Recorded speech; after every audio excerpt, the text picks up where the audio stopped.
we had an increment from the estimated target we were supposed to get. We had an increment of 80.5%. And also in 2023, we had also an increment. NUPC, ROC set their targets, and we always see that these national bodies just get amazing results. And in 2023, we actually surpassed our target, beating it by 14.3%. And I'd also like to state that in 2024, we had a very amazing year, beating our target up to 85.3%. This is actually according to the institution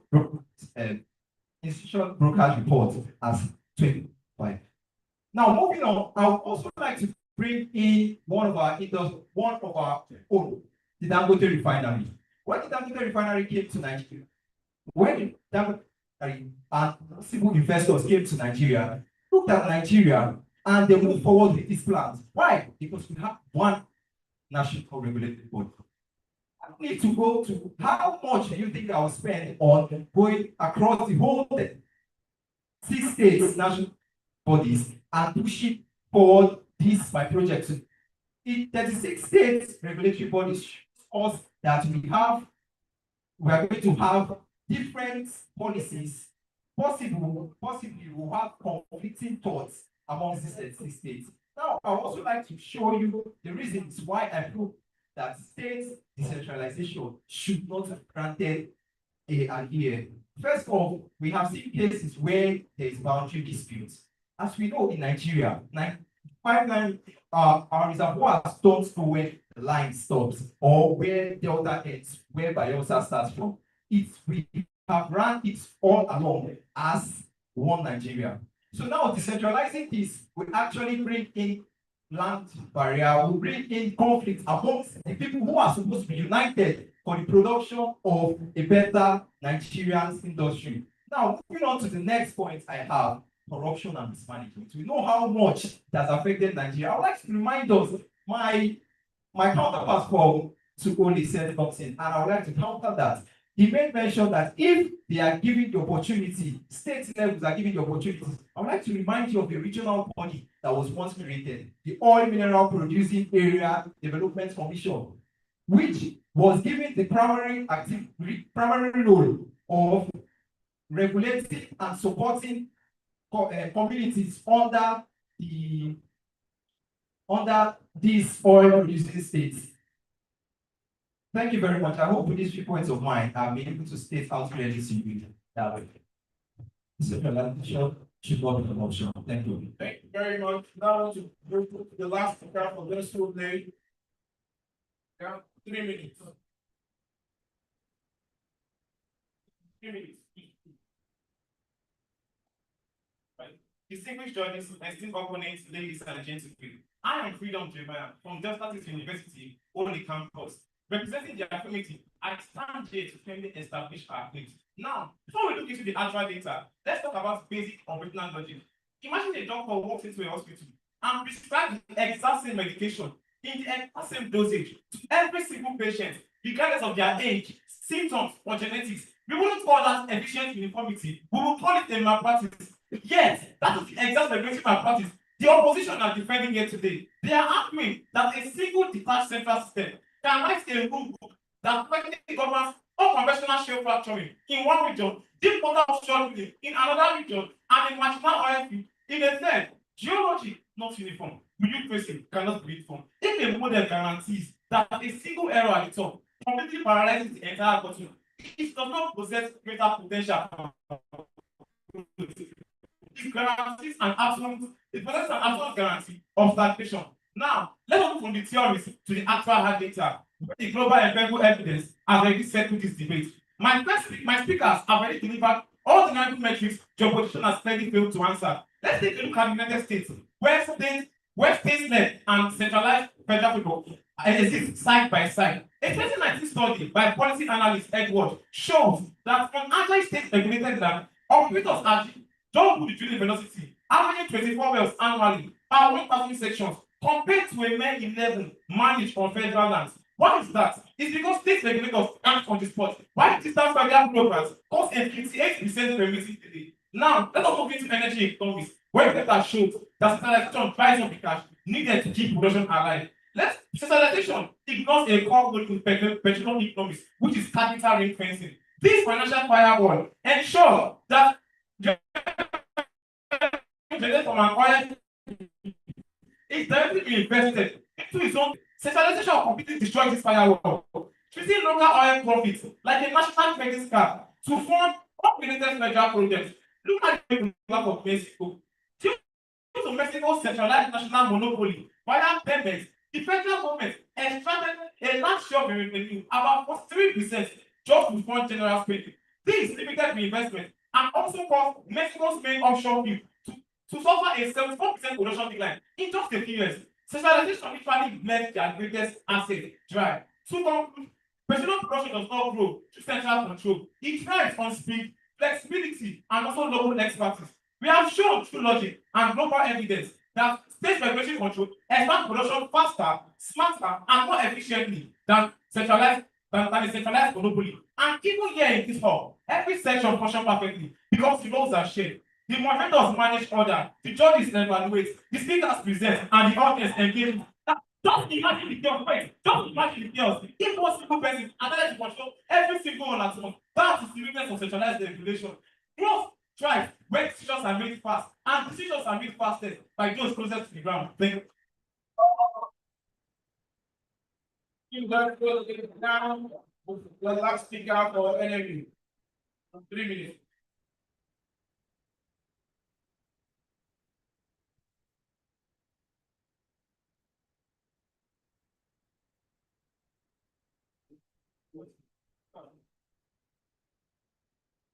Okay.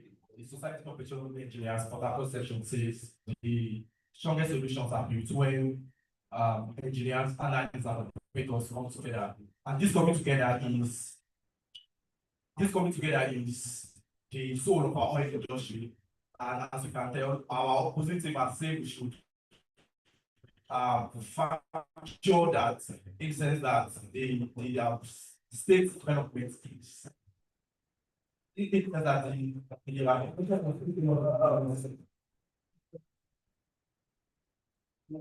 so let's just go to the geology of this topic. When you look at the Niger Delta, for instance, like the geography and the likes of it, we find out that always about that boundary limit. There's stretches from multiple regions like Warri, Bayelsa, and Delta states. And in engineering, this is called a strap. That process called utilization by there's a local process called utilization whereby there is a fixed point for all the engineering fields for production. So I asked this question: if I know you have stretches for like Imo State to Abia State, when they are passing for borders and boundaries disputes, does production stop or does production continues? And what state regulatory permit is being granted in a situation whereby oil reservoir stretches between two boundary layers? Also, the Petroleum Institute, the PIA Act of 2021 has made things very easy. You find out that now we have one body, one structure that we follow, unlike previous cases whereby there have been regional disputes and boundary disputes. So also I overheard John saying something about United States, about the United States allowing its own states like Texas to produce oil. But ask them this: in the United States, for instance, you know that individuals entities have their own mineral resources for all their private mineral resources, unlike Nigeria, whereby the sovereign, that is the nation, has dominion ownership of resources. So you cannot create a primarily based ownership model to a general sovereign assets like Nigeria economy. And also over by the company say something about the structure, like for example, this seminar, how division of labor is being occurred. But remember that one once said, nation divided committee that is addressing seeing everybody's part. You find out that everybody will be like, okay, if you leave this whole ideology into the hands of the states entities, we find out that entrepreneurs go efficient and it will have lesser potential attack when international entities regulate. Thank you very much. Very much. For testimony and NNU. Thank you very much. So now, we now go straight to our judges. If they have any questions, a remark or question.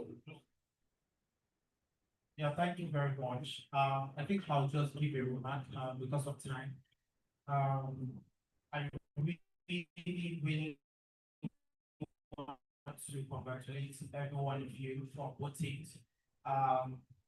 That's only you got a bit of a low light in terms of your starting, but towards the end, I must congratulate you guys. You guys did amazingly well.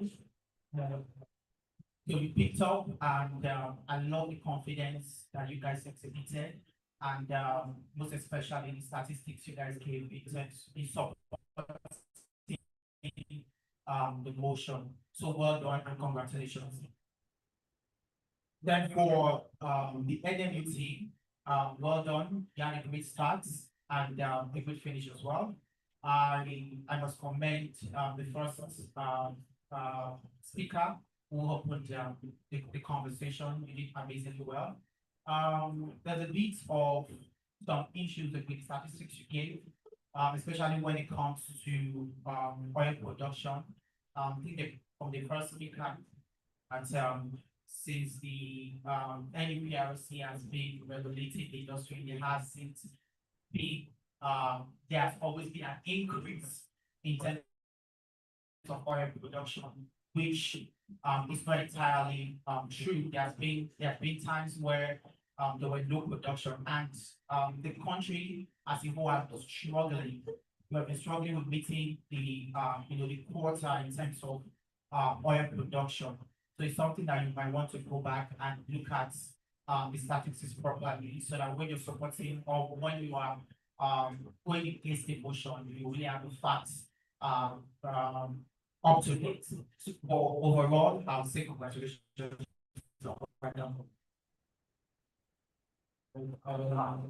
We continue from there. First of all, I want you to appreciate yourself. You guys are very well. It's not easy to stand in front of a situation like this and be able to speak, right? Just a remark also because of our time. I think the first thing that both things need to realize is the understanding of the topic, right? The topic is talking about regulation and not ownership, right? So we're not saying the states should own or the federal government should own. So we're talking about the regulation, because I guess sharing analysis from the US. So the topic was about Nigeria. I was waiting for some case studies in Nigeria was very influenced Texas and last, right? So there are people about and then talking about people hours. So I don't know. I think that was not supposed to be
We have one of our BOT members here.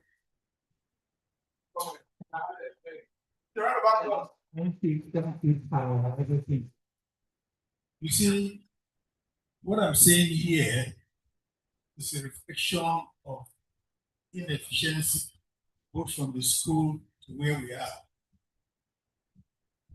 I'm standing here, I've been in SP for a very long time. One of the best things every student should gain from SP is confidence. You must have confidence, and you cannot grab that here on stage. You got to start from the schools. We're here having just one professor. Where are the lecturers in these universities? Because the thought of what has happened here is a reflection of them. Because students, the first year, it's not the final go and do the defense or whatever. As you go along the line, you go through presentations. Like in my school, second to the final year, you do a presentation. It's like a paper you present, and the people from the industry. When you do that, the final year, second one, you have full confidence. What has happened here is a playback as regards the grounding. And I think if the professor is here, you will learn from it. You tell all others, we have a serious job to do. Because confidence of an engineer, that's where it starts. So from first year, second year, we can stand in public and talk to people without being rough. And that confidence will be built on the school. They've done very well, but I can see stage fright, no good guidance. We are coming from the school. The professors in the school should have prepared them adequately. You're the one telling them when you come for a presentation like this, you judge some few things down, they will skip. That will guide you. So anytime you debate, you look at that paper, you're back on track.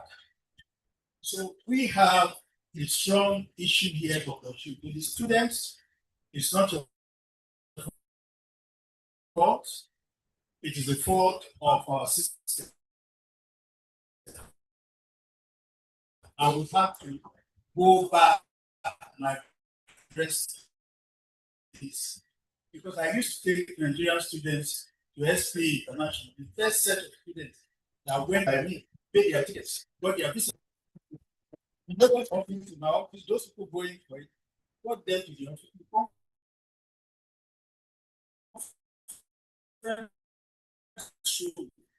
And drill them properly. They went in there, but the whole were branded and have full of it.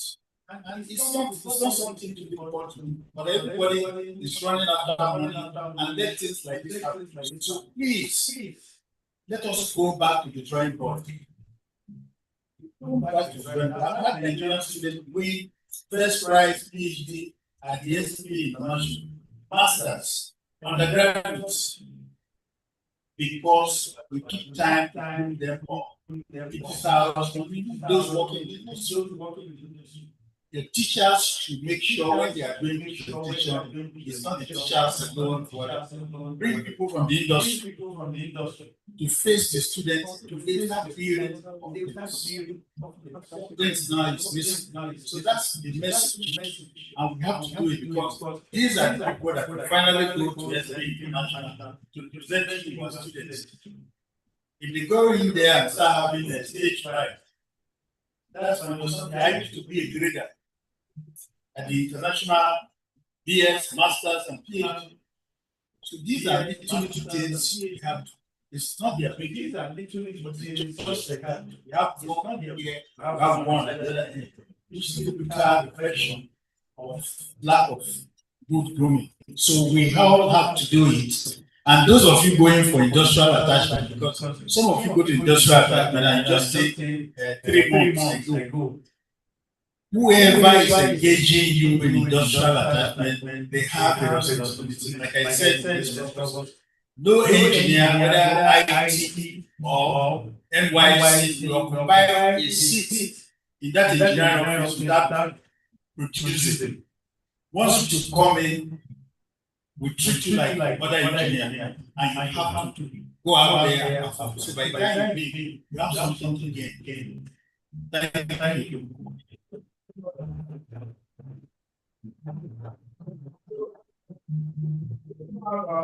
Professor Emeka here as well to also make a brief remark while we now. Yes, it's going to be very quick. You know why I have this because the chairman touched me and tell my colleagues. Actually, I'm one of those people that went to MIT, that is to Cambridge, to develop how to train university students, and it was also by local energies. What I want to say is that these students are very bright. Only that the kind of training that we give them is not sufficient, like you said. And the reason is it's not their fault, it's the fault of we, the lecturers.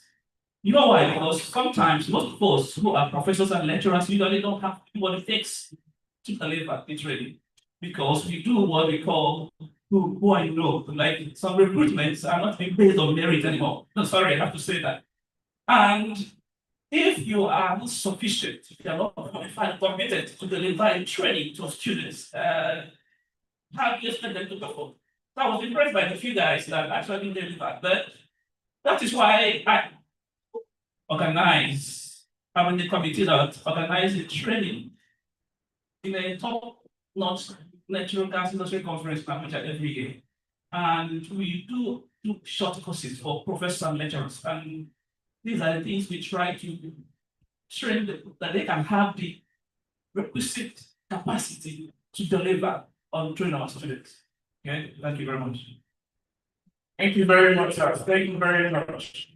With those words of wisdom, we now want to call or announce the results. Our runner-up position. Please keep clapping, keep clapping.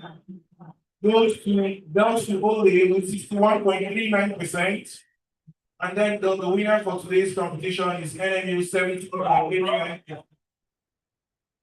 So for the runner-up, those to only, please you come forward. We'll call on Mr. Tammy Nyambo to also give you this medal. Hello, SP. Are we together? If we're really indeed excited, can we just put our hands together for all the participants? They have done very well. And this is the first time in our 8 years we're introducing this, and it has come to stay. Like our father said, and our associate professor said, as an organization, SP, part of what we want to do is also see how we can support developing personal development, professional development, not just for our students and our young professionals and even our professionals. So this has come to stay. I want everyone that is interested to partner with us. Next 8 years, we'll see a more improved version of this, and even this, both in our students and committee and the YP, this has been ongoing. We have YP debates, we have this just to give students and young professionals the opportunity to be able to speak publicly on each topical issue. I think we are successful. Please, if you want to partner with us, please do let us know. You can sponsor some categories and we'll do more. Thank you. On that note, I call on the third speaker. Congratulations.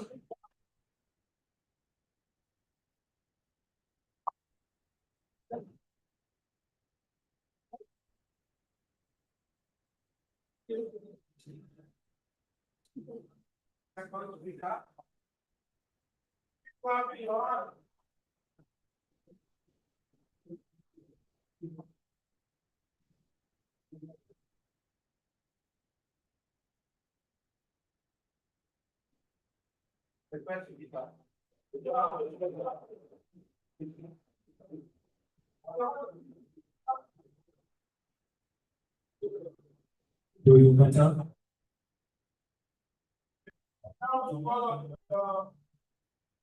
Alex, name.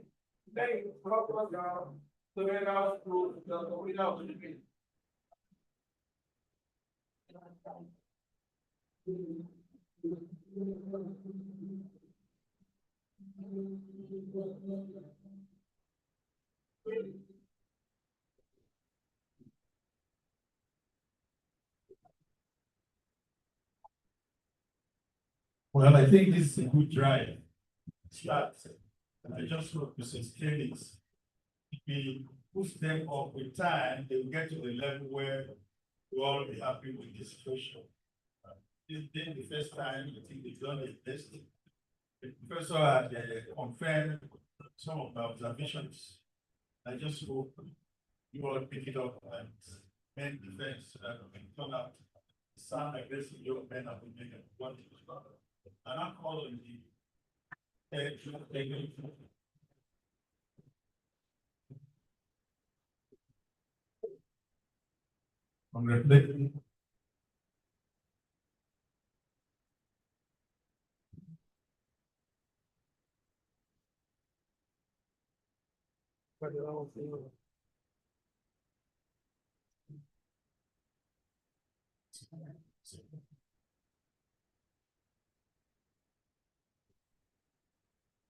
Congratulations. Thank you. Speaker one, please come forward.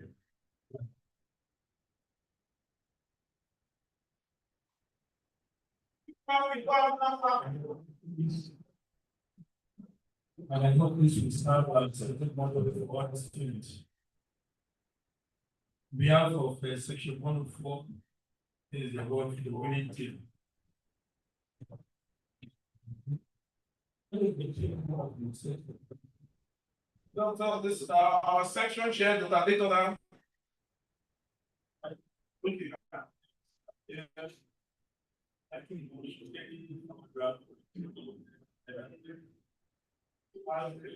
Now let's go into everybody.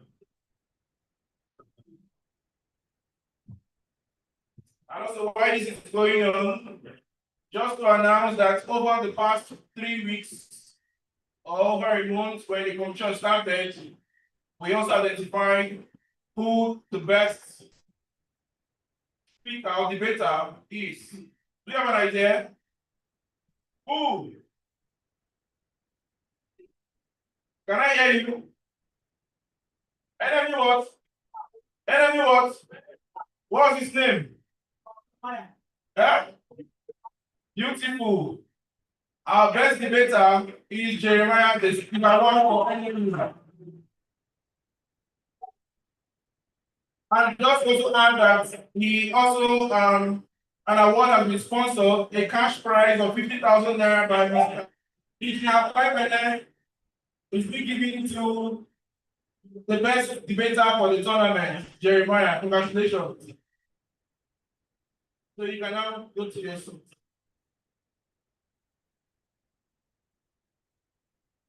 Is there another debate? Thank you. I think we can do more.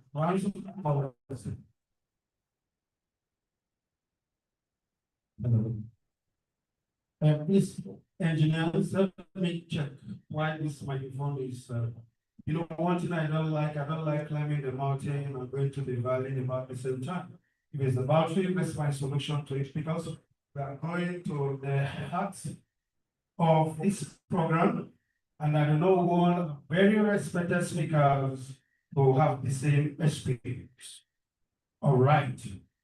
We will be going straight to the keynote speakers. And graciously line up the best of the best in numbers 1, 2, and 3. Unfortunately, for want of time, we will just encourage those that are both physically presenting and those online to please take note of it. The ushers, the MCs might just be giving you signal. Please ignore the time you've been given before. About this time, we give you 10 minutes each. And that's because of the journey is far. And we believe you are loaded even with 2 minutes. you can turn Nigeria upside down for good. We'll be beginning with Captain Wiley Enesio, the Executive Director, Operations and Technical Digital Security Services. Wow, he's already in the standing. That's fantastic. Thank you. Just before I will leave and leave the floor for you, immediately after him, the next person will be the one-time Nigeria Council Chair and Engineer Dr. Felix Obigre. He will be, of course, talking with us from is virtually currently present with us.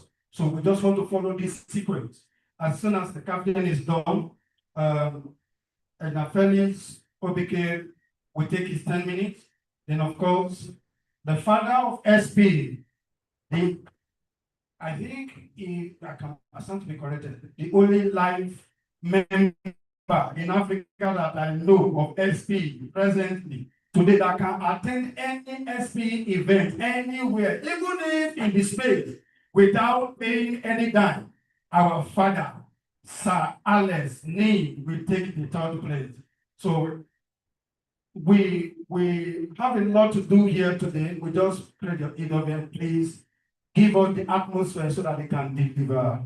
And there's so much we talk about. Stay tight, enjoy yourself. Captain, over to you. Thank you very much.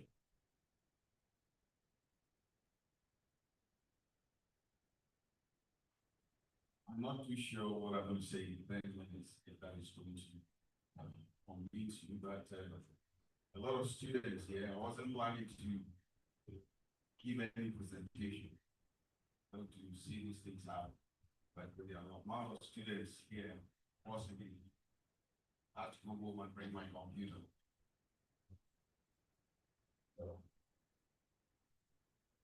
While they are setting things up, let me give you a bit of my background.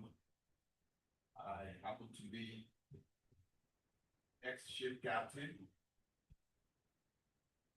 an ex-airline pilot. I flew for Richard Branson.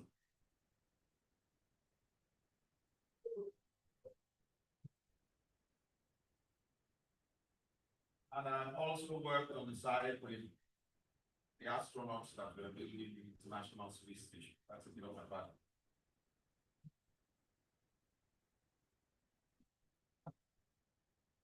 But today I'm here to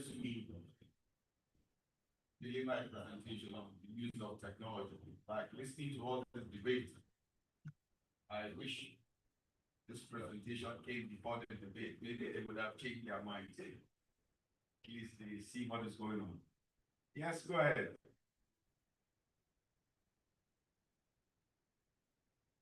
Right.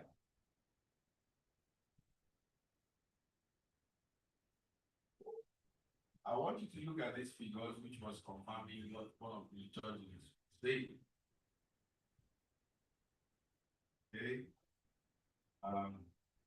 This were the crude oil figures. I'm not too sure why the years are not changing, but anyway, the crude oil figures back in from 2020 down to 2022. Nigeria had its highest production and export figures in 2020. And if you remember, 2020 was the COVID period. Somehow, somewhere, why you could have the highest in a time when everybody was locked down is a bit surprising. But the moment the lockdown was lifted, the oil production started going down. I think everybody came out to compensate for their losses. So by 2022, the previous government or administration couldn't handle the loss anymore, and they had to open up the security situation for private companies to come in. And that's how Santita Security Services Nigeria Limited is one of the leaders of that contract. That's how we came. Please. Good. That's for that. All right, next slide. Now, it was very difficult to evaluate the enormity of the problem. And what we had to do first was to get airborne and fly through the south, Imo State, and all of that.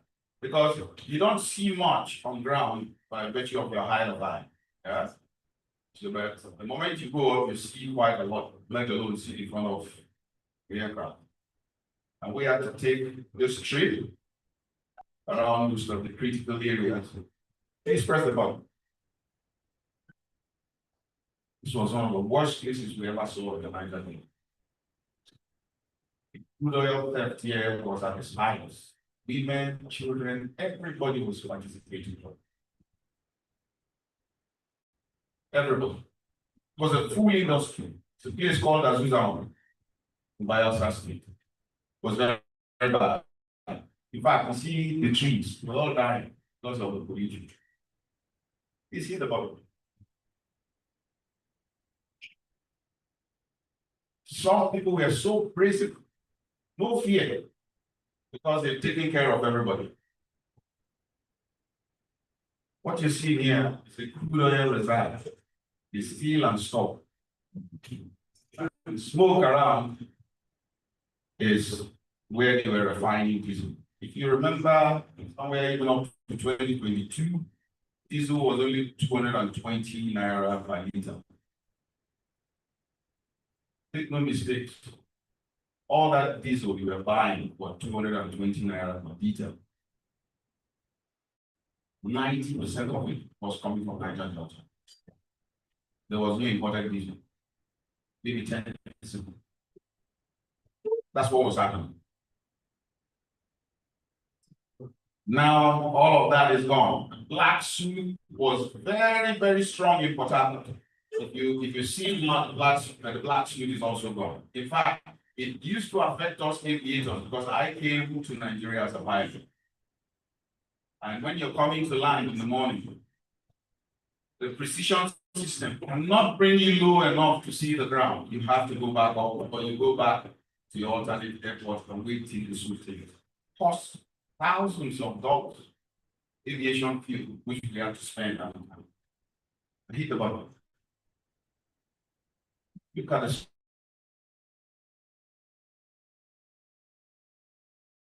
story. These all belong to people. See, you young people in this country, you must take interest in your country. You don't take enough interest in your country. I tell you, that's the problem. You don't take interest. And that's why even foreigners can come and cheat you. See, all of this belongs to individuals. While some of you are United individuals, some people are being your resources. And then when you get poor tomorrow, you start to complain. It's not going to work. In Australia, we don't even allow you to take 2 centimeters of fish out of our waters without you having a license. That is how strict. In fact, when I came to Nigeria and I saw fish swimming in the water, I said, I'm not leaving this country anymore. I'm going to say it. Next. Even from space, you can see the damage done to your environment. Satellites can even put this for you to see. Next. I came on ground and see how these guys cleverly use tarpaulin to protect their tank so that they don't use oil. So when they pour the oil in here, it doesn't go back into the ground. See the system. Next. They're thinking. This is a very interesting one. This is one of my undercover agents. Watch this place. See what's going on? They put a hole on the pipeline and they are fetching and selling by bucket. Look at them trading and they sell after selling, then they go to one corner and settle those who they want to settle, and then they take the oil with. Next slide. Next. Oil wells. Those of you from the oil sector, you have experts who uncouple these wellheads and then they connect hoses into the cables and start to fill them. And at the end, when the boats are full, They take them out to the badges that told them about to even ships waiting outside. Next. That's what's going on. That's what's been causing the pollution around the waters. So those are some of my boys who were removing some of the hoses we saw at the time. Next slide. Sometimes they even connect their illegal connections. They dig the ground to the pipe, connect it, and even put a valve. And then they drive trucks to where the valve is, connect the hose, and pull their valve up. Watch the pressure. Automatically fills the truck. In fact, after doing this job in Nigeria, if anybody tells me they are into oil and gas, I start to wink. Next slide. One of our first major finds was this one. This was a pipeline that was under man-made lake. There was water that was spilled right here, and there was an illegal connection that went from this 48-inch right out 5 kilometers into the ocean, and ships were coming to load. 9 years they were collecting the oil. For 9 years. We spent, in fact, I remember when we went to the meeting with Shell and we discussed, and I told them, I said, from space, I am seeing something that Africans cannot construct. They said, what do you mean African? I said, I know Africans. Africans don't construct anything in a very straight line. It's impossible. You give anything to an African, it must be wavy a little bit here. But it's only your race that can connect something like this. And they looked at me there. I said, okay, you don't want to say no problem. You say it. We spent 2 weeks pumping this lake dry. 2 weeks. Brought, I think, 12 submersible pumps. We were like archaeologists looking for pyramids. We pumped this place dry and exposed this pipeline right into the ocean. 9 years they were taking off. Next slide.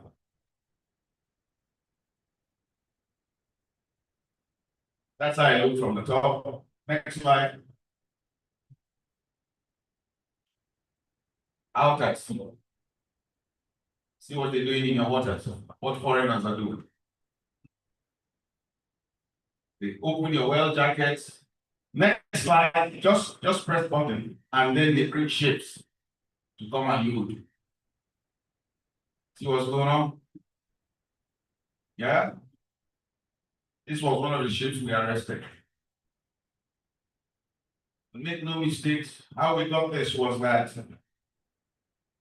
they were selling this to a Ghanaian, and the Ghanaian was arguing with them that it was water. The Nigerian said it's crude. He said it was water. And we were able to capture the ship. I don't want to go too much into the technology which we use to know this for now, because it's not everything I'm going to tell you, but we have the capacity to detect it. Next slide. Just when we think we're done with oil. See all of this? Gas. Don't underestimate what Nigerians can do. Tell you. They saw the gas pipeline and then they tied cloth, several clothing into the line. So it pieces out under pressure. And under that Venturi effect, it condenses on the cloth. The moment it condenses, it becomes liquid and then starts to fall into buckets.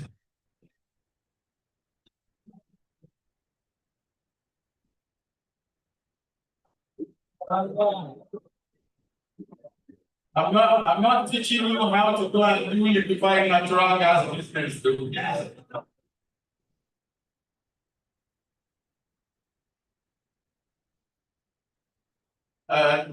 They go and sell the liquid. Please, next slide.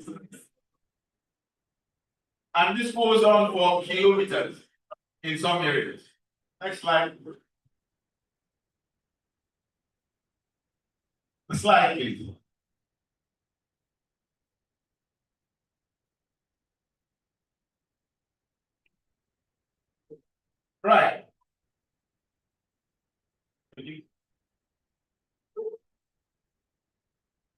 Okay. Now I've shown you some of the.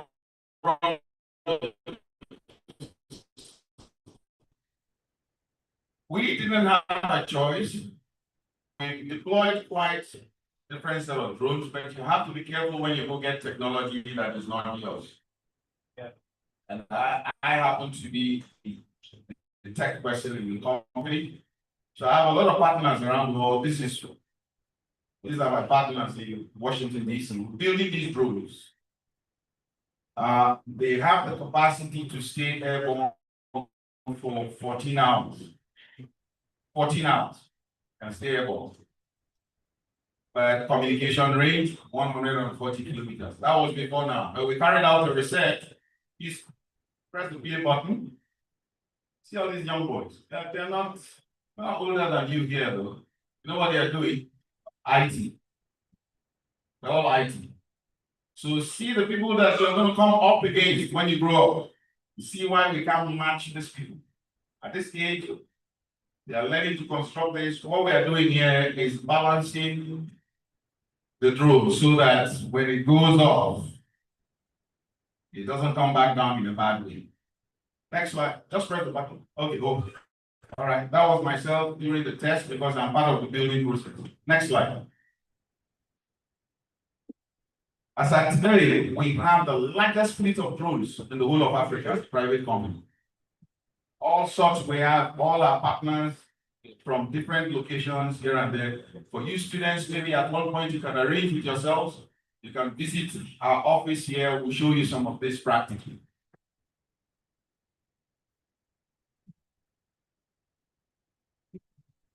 Now with these drones, what we do with them is we fly them mainly at night, and you will come to see the reason why we fly them at night. Because when we started this job, a lot of people think we're going to take bribe off them. And when they discovered that we're not going to take anything off them, they started moving their activities from day to night because in the daytime you could see the smoke. So but in the night you won't see smoke. So because they were very, very surprised, they were very surprised we could detect them in the daytime. But because the smoke was giving them away, they went into another method. And that method was to heat their boilers with gas. Now we no smoke. So they move. So we have to deploy different type of machines all the time. Press the play button. Now you see this type of drone we have. That one stays airborne 24 hours, only comes down to feed for 30 minutes. So it stays in the air for 23 hours and 30 minutes.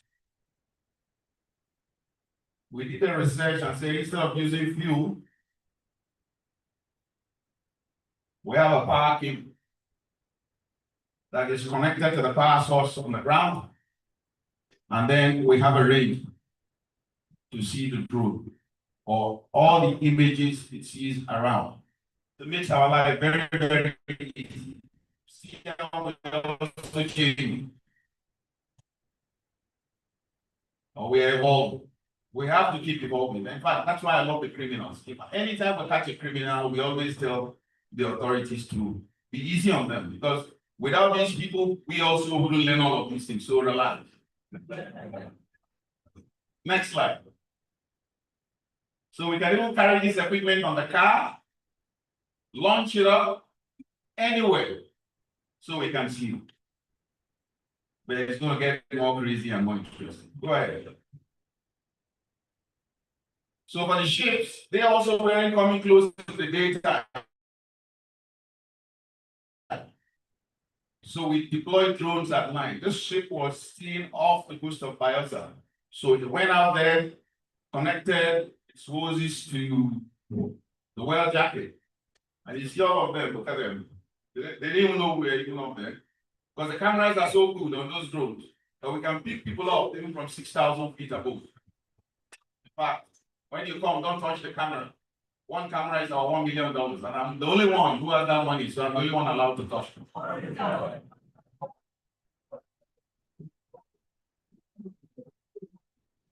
All right.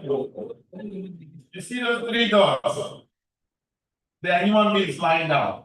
But because their heads are very hot, the camera can pick them up. So all this hot section is heat we are picking up. Infrared radiation, which the camera picks up. Next slide.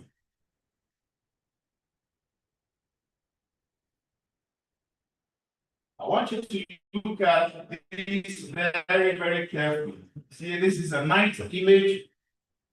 See those white dots will start to move. See those white dots? They are human beings, which we can pick up. There you can see that one is going into the bush. It's going to disappear into the bush shortly. You see that it's running away. It's heard the noise. Next slide. They moved from cooking in the daytime to go and cook at night. That is a typical heat signature. Very hot. And that's why nighttime operations is very, very good. Because the ground is cool, whatever you are doing is hot. So the bouncing back of radiation between there and the camera is much, much more enhanced. So if you look at that side on the corner there, you would find, I'm coming to this because it's clearer, you'll find a human being walking towards the cave. If you put this on the television, it's walking towards, we're picking all of them up. In fact, we have written programs under AI for facial recognition. But there was one time we were pressurized by a community to employ some of their people, and we gave them jobs. But they think they are smart. We have their photographs. Program those photographs.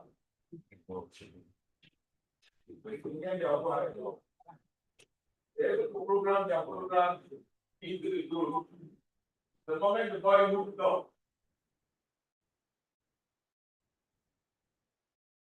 the identified is one of our staff.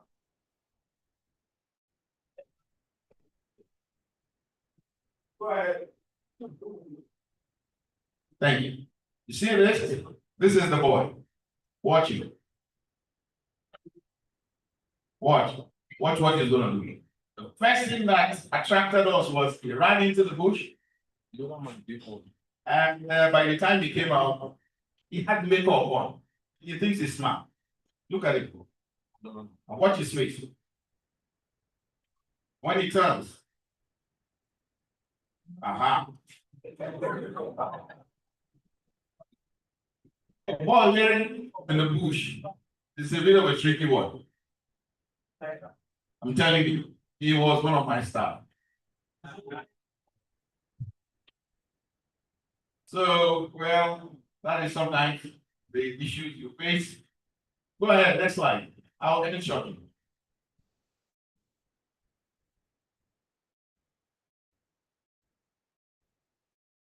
See this one? It's now going to prepare himself. What is he carrying? The other one has gone to inform his friends. They now carry AK-47 with backup batteries, now ready for war. Press next one. And while they are ready for war, we are more tactical than them. So we have radioed their information. Yes, you will face the full brunt of our anger now. Next slide. They even go underwater. So these are underwater capabilities. You can deploy this robot underwater, and if you have an illegal connection underwater, we can see it.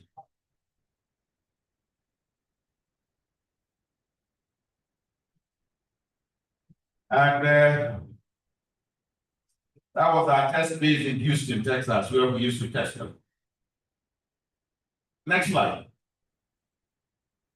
We deploy them in lakes, seas, and everything. It will tell us what's happening. Next slide. Just got 1 minute. Body count. So much argument with our staff.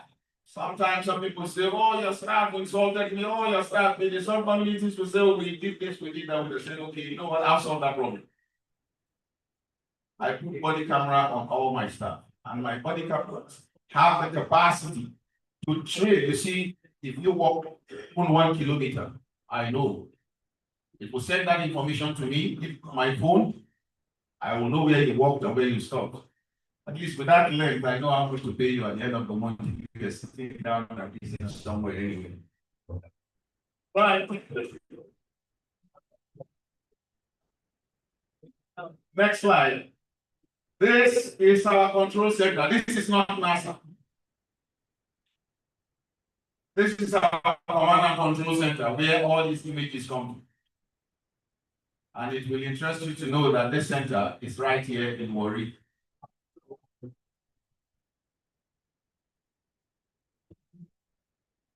So when next you guys arrange yourself, please feel free to visit us and come. So you can see the oil production in 2000 was 1.834 million barrels a day, coming down to 2022 contract. And as at 2025, you see the higher graph. We are now producing 1.84. So thank you very much. I could have showed you my right. If you want to come to that, I'll help us to show you.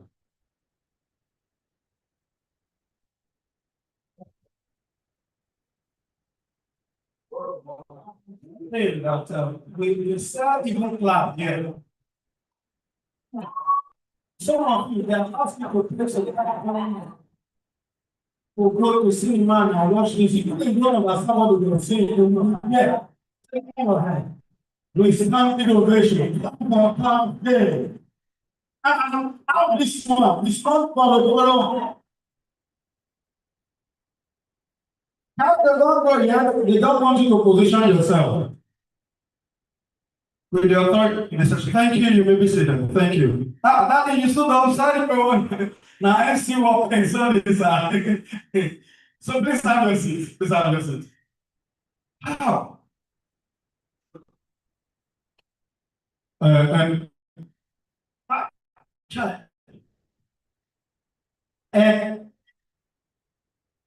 Engineer Christian, this thing is going off and on.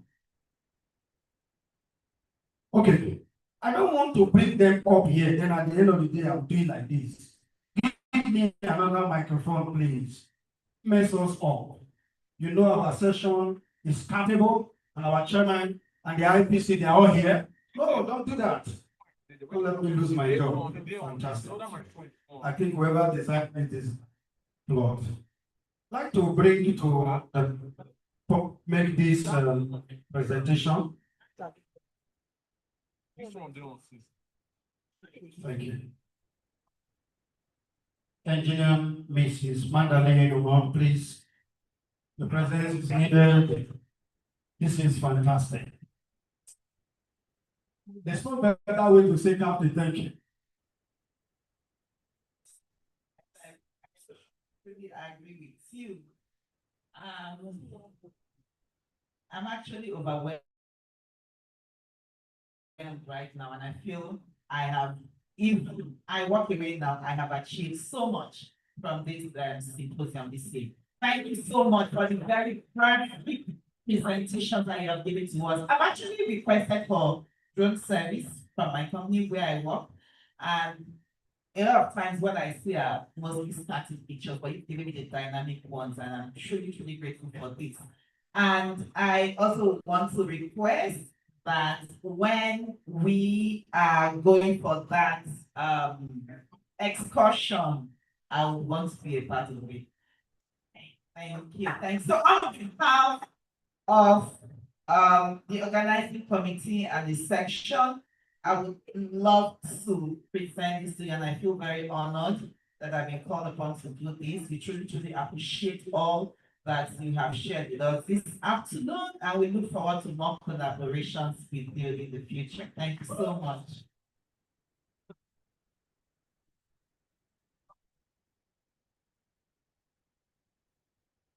Okay, please, the IPCs, the directors, our fathers, please let's snap with them quickly.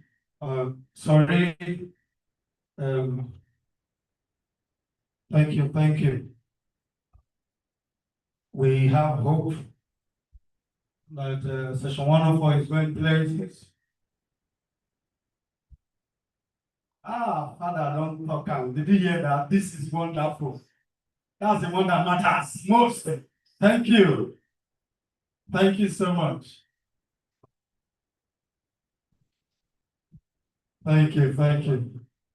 Please don't stop clapping, please. More rounds of applause. More rounds of applause. That's right, fantastic and beautiful. Thank you. Thank you. We're heading to the next keynote speaker, engineer.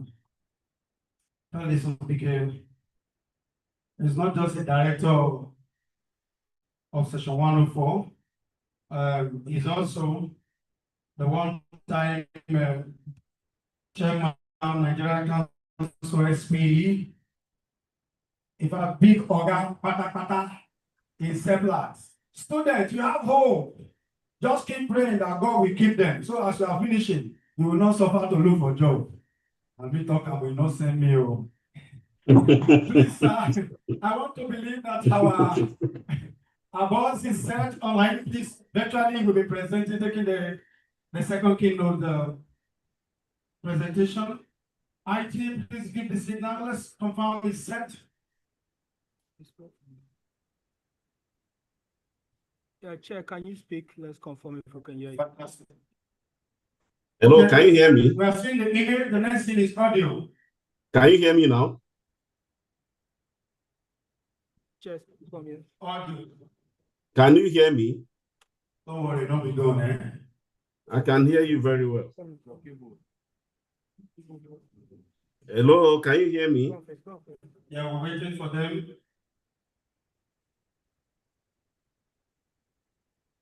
So I'm trying to bring your audio up, please. Just a little more time and it will be up.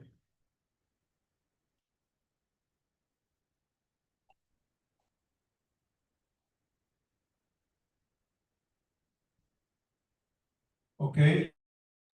Yeah, can you now hear me? I may not come back here for the Can you hear me? keynote speaker because there's another time to be able to talk a little bit about him. He's going to be doing more with us if only we keep the time.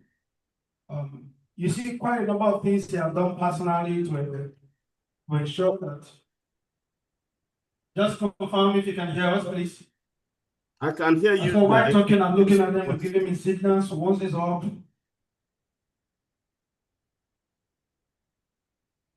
I can hear you very well.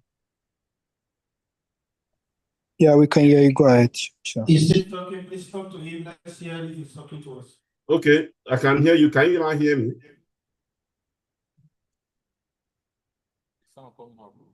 Is it coming up?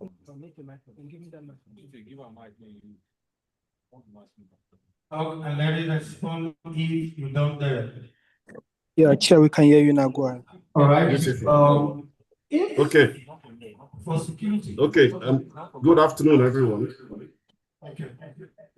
Yes, thanks for having me here. I'm going to just be very direct, right? The theme for my presentation is advancing sustainable and resilient energy systems, integrating environmental stewardship, host community engagement, and low carbon transition strategies. And my topic purely is securing the future of oil and gas operations through digital innovation, sustainability, and resilient energy systems. I'm going to go straight to the protocols. The Chairman, Board of Trustees, SP Nigerian Council, I know he's absent. Members, Board of Trustees of SP Nigerian Council, I can see one of our elders is there. My special greetings to him, Engineer Alex Name. And of course, I see someone again, Ajiri, Engineer Ajiri, who is virtually with me, right? Okay, and the Chairman SP Warri section. Dayton, thank you so much for having me. Section Directors and Senior Members, SP Warri section. invited guest speakers and captains of industry here present, distinguished guests, colleagues, and stakeholders in Nigeria's oil and gas sector, members of the press, ladies and gentlemen. Yeah, it's both a privilege and a profound responsibility to stand before this distinguished gathering today as we confront one of the most consequential questions facing our industry. How do we secure the future of Nigeria's oil and gas operations in an era defined by rapid digital transformation, mounting sustainability imperatives, and an urgent call for energy resilience? Is a question that we need to answer. This question is no longer theoretical. It is the heartbeat of every major energy conversation. From the 7th NICE 2024 deemed petroleum industry value chain optimization, the inevitability of midstream and downstream development, to the Energy Week 2025, themed accelerating global energy progress through investment, partnership, and innovation. And of course, our NICE 2025, which boldly declared building a sustainable energy future, leveraging technology, supply chain, human resources, and policy. Nigeria's energy community has spoken with one voice.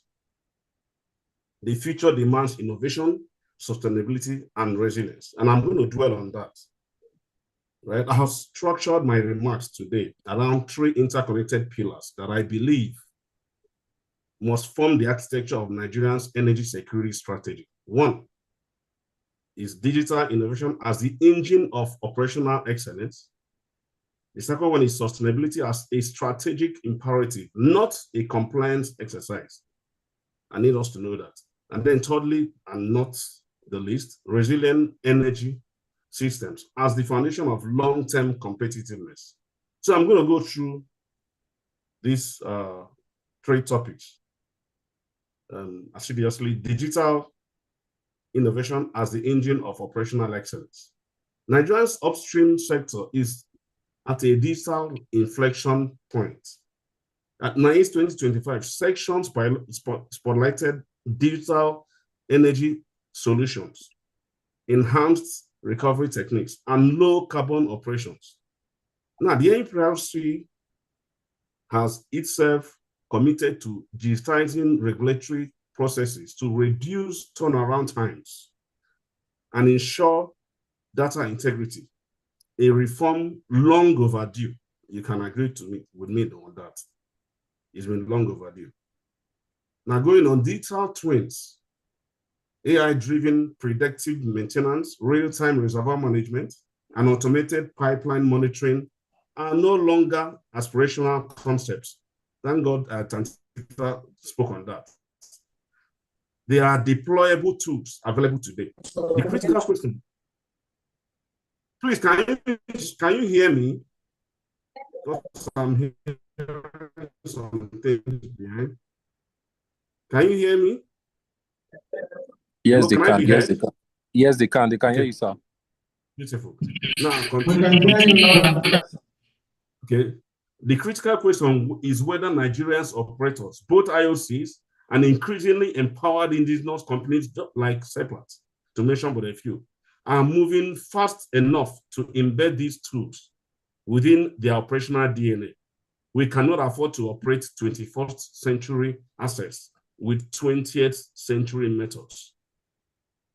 These are where we are driving to. Then the second point I want to clearly state here is sustainability as a strategic imperative, not a compliance exercise. Yeah, sustainability is no longer a peripheral agenda item. It is central to Nigerians' continued access to global capital markets and its social license to operate. At NICE 2024, NEPRC Commissioner Engineer Komolafe called for concerted efforts toward upstream decarbonization and outlined a regulatory framework for upstream decarbonization and carbon monetization, promoting ESG principles across the value chain.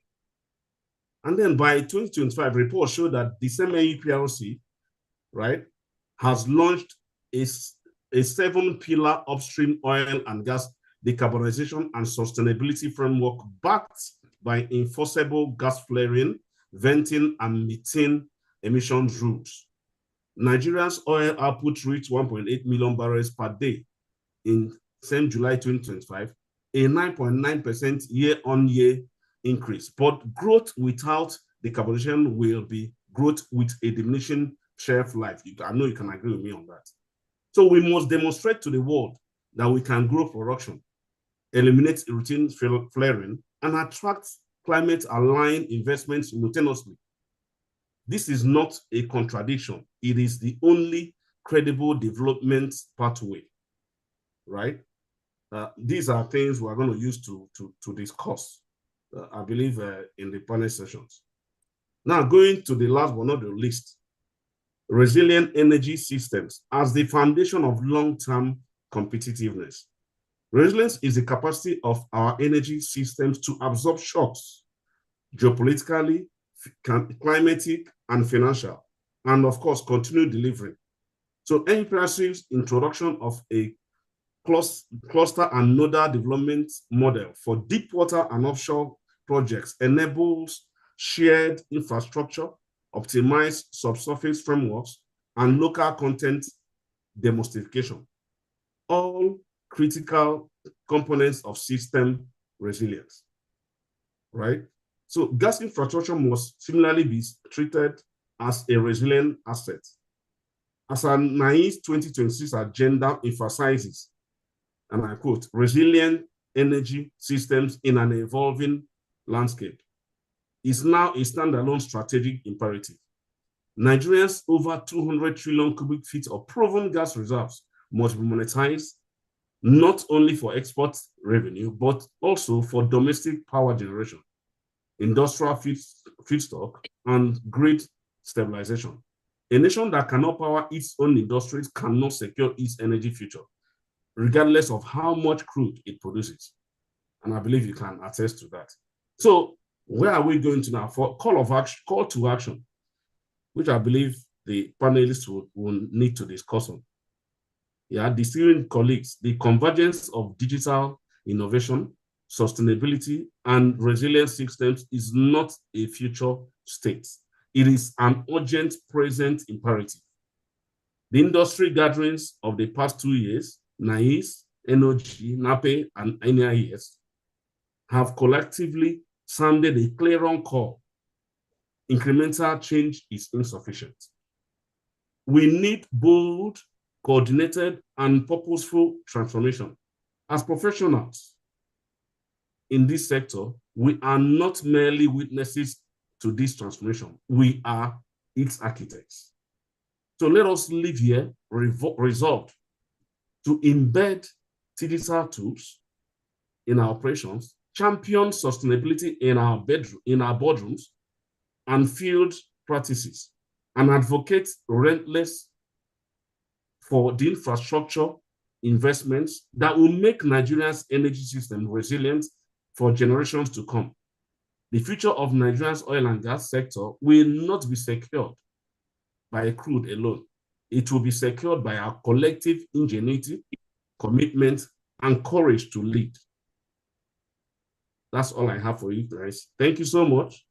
And I believe this will form a quorum for very wonderful and insightful panel session. Thank you, and God bless you.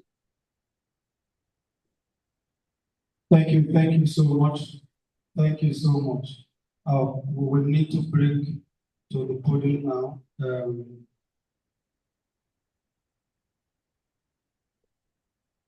Well, yes, the award is available.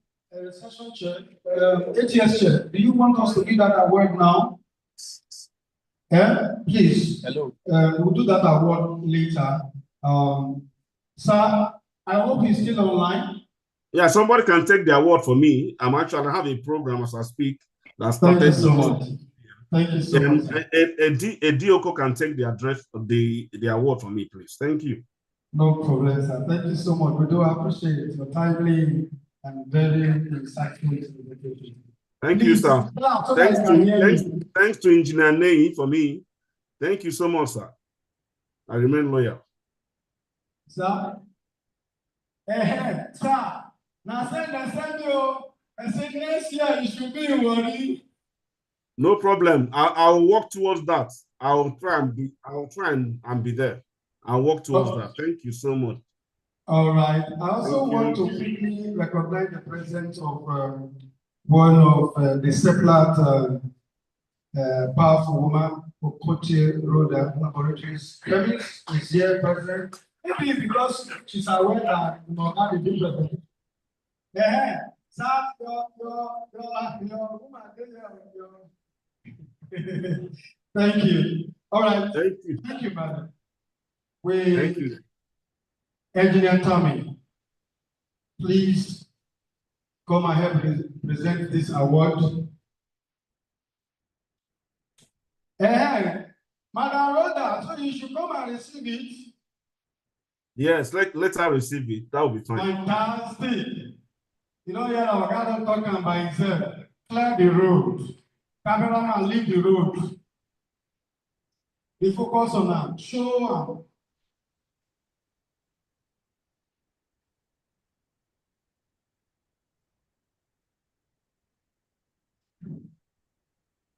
Yes, all protocols duly observed. I just want to quickly do justice to this. Society of Petroleum Engineers, SP Warri, Section 104, Award of Appreciation. It's still online. Yes. Presented to Engineer Felix OPK. We can't start mentioning all the things you have done, all the support, all the great things you've done for Section 104. I just want to spell because the list is very long. So on this day, 30th May 2026, and it's signed by our section chair, Dr. Adetona Oluwaseun. We are presenting you this award of appreciation to just say small thank you, because the thank you is just too large. Let's just start by taking it gradually. So we'll keep telling you thank you and we'll keep appreciating you. So thank you for all you do for Section 104. God bless you. Thank you so much.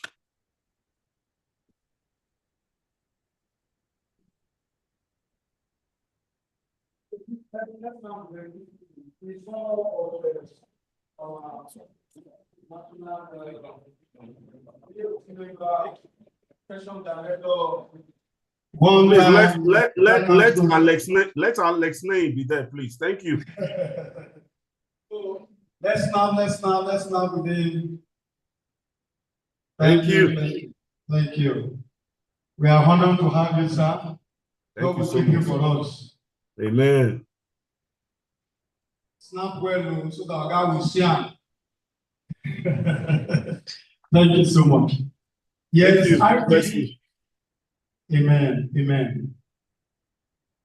All right, the IT unit, please, let's display the next person. Keynote address 3, the father of SP, Nigeria and Africa, the man that knows all in the industry, the industry professor. So I make inquiry and I want to make that presentation here. We will take it out of here because if I say it now, you take it serious. Sir, I have been calling you for the past 3 years, industry professor. Some people were thinking I'm just talking. I've just found out there is a university in France that gives a recognized certificate in that direction. So we will work it out. If they are not ready to support, I have the directors in this session. They will pay. Okay, you are working enough. So I'm not actually waiting for you. Think, even if it's just, I don't know if they read all the plenty things. Bring his bow, I want his presentation. He's not just working as an expert in the industry. He lectures. He teaches. All the experience you see is just a transformation and amalgamation from theory to practical and bringing it into reality, including those in trade. You will see the result of them. Are we there? All right. With 8 years job, permit me to bring to the podium. Thank you. Thank you. So I'm bringing to the podium Sir Engineer Alex Neil. He will be the one to mind this. Provide is what you see here. Ladies and gentlemen, please look at it. And we have the soft copy. Feed yourself with it so that when you are looking for people, don't say I don't have people, you know who to call. I will want to give and hand over the microphone at the podium to you, sir. Please, with standing ovation, we respect our father, the father of the industry, the father of SP, recognized globally.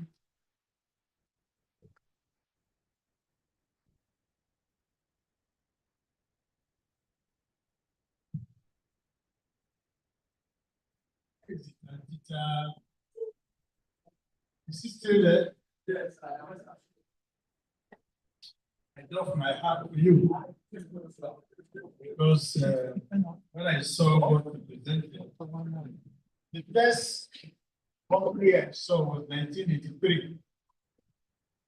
You know, because one of the struggles with the refinery, there's a pressure drop load from the one. And here I am coming 79. Oh, we are pumping to the refinery. So I went back to the booth and checked. I found that he was improving. So on one of these days, I was fly back to Korea on time. I decided to go by helicopter. Cross from the travel standpoint to the again. Follow the pipeline all the way to the refinery.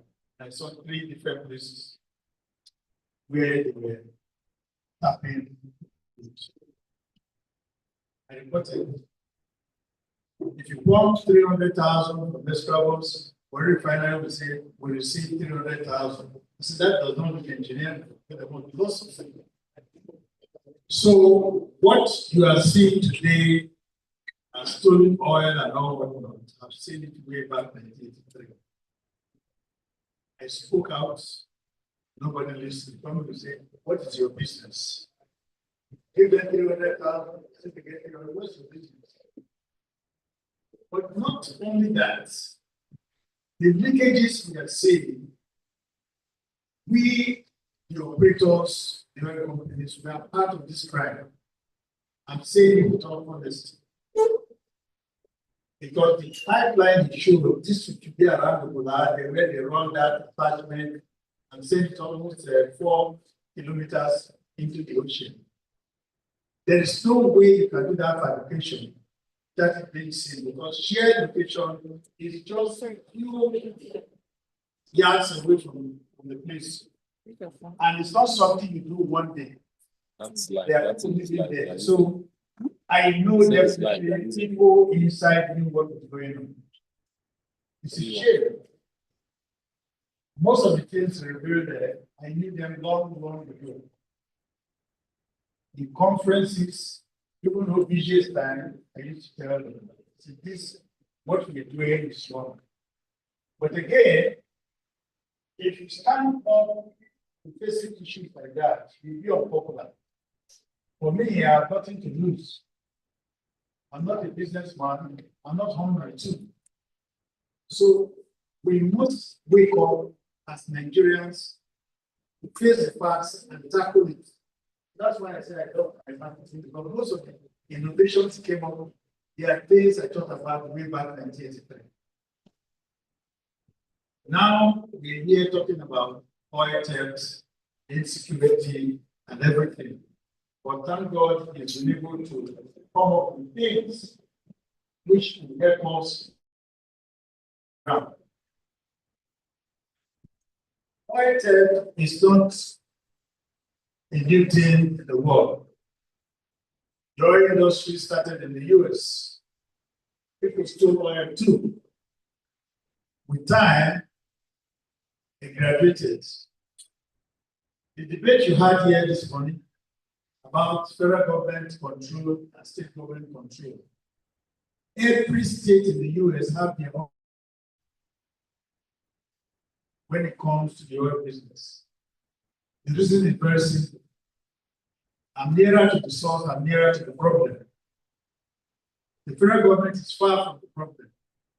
So the regulatory system in California, for example, is different from what it is in Texas. And that's why Chevron tried to produce oil in California, drilled and did everything. You only have to stay in Texas, they have the MMS, which the regulator does like DPR or whatever. They have their own helicopters. They fight from structure to structure without becoming them. Here in Nigeria, if you want to visit Chevron location, it's Chevron that fly them. You have to give them time. So if there's pollution and things like that happen, you will not invite them. So we're not doing the right thing as a nation. We have to wake up to do the right thing. It's unfortunate some of us work sometimes. Changes are coming, like what is wrong. These are the things we need yesterday. All the images showing there, high definition cameras. So even if it's night, whatever, you see movements. I'm so impressed. But when I hear of Partita and all that, I didn't know they go on high tech. These are things the oil companies to have done if they wanted to. I think they enjoy the show until this chair points to me. Partita can do this. Why can't Shell? Why can't Shell? Way back 2010 or way back, Saudi had gone this far. The station is based around Dubai there, where they have a big spring. Every drop of oil from the kingdom is safe. Way back. So here we are. I heard they have something like that, and I don't know the details about it. But it is very, very easy with technology to monitor what we say. And I'm glad Partita has done that. And the oil companies should be ashamed of themselves that they do not do what an individual company is doing. So, well, not to kill too much time, we'll start on my own part of the ball. It's very simple. We're talking about protecting energy assets for national growth in Nigeria oil and gas sector. This is key for existence because whether we like it or not, the oil industry is still what is sustaining the economy of Nigeria. So we must do everything to protect it and make sure no leakages.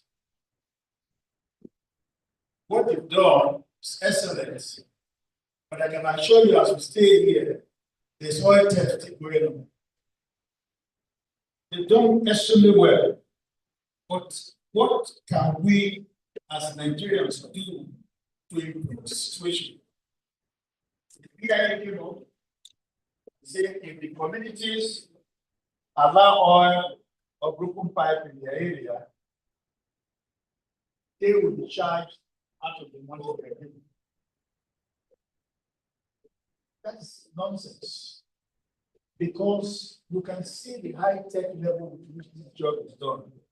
It's not only Nigerians, they are mercenaries, expatriates from all over the world who are involved in these dealings. But when you look at the platform, if you, as an operator, you see oil going around, you ignore it.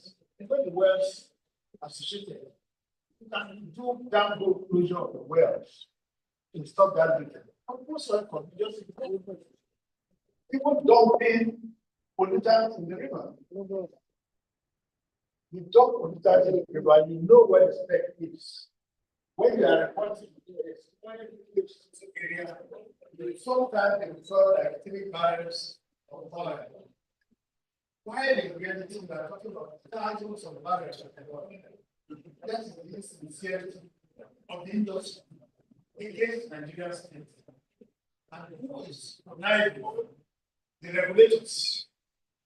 Because you send them there, we have 2 miles or something. And you as a regulator, you are seeing what's there.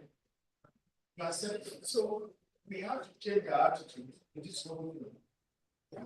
First and foremost, there are examples all over the world.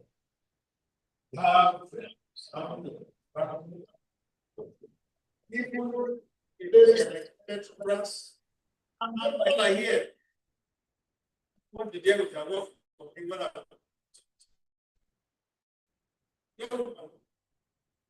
they were able to harness their situation, escape this type of thing. Yes, it's an inferior country compared to Nigeria in terms of intellect. So why are we using our intellect and corrupt states that gets us into trouble? That mode has to change. How are we going to change it? Start from the streets. Primary schools become heaven's secret courts. When I was in the university, nobody heard about primary school secret courts. Not talk of secondary school, it's only the university. So I think I read even the Buchanans, they were just walking by the university. Now look at what look at the lecturer, look at the government. There are some almost states, the country that are belonging to those type of, and when they want to appoint commissioners, it's that same group.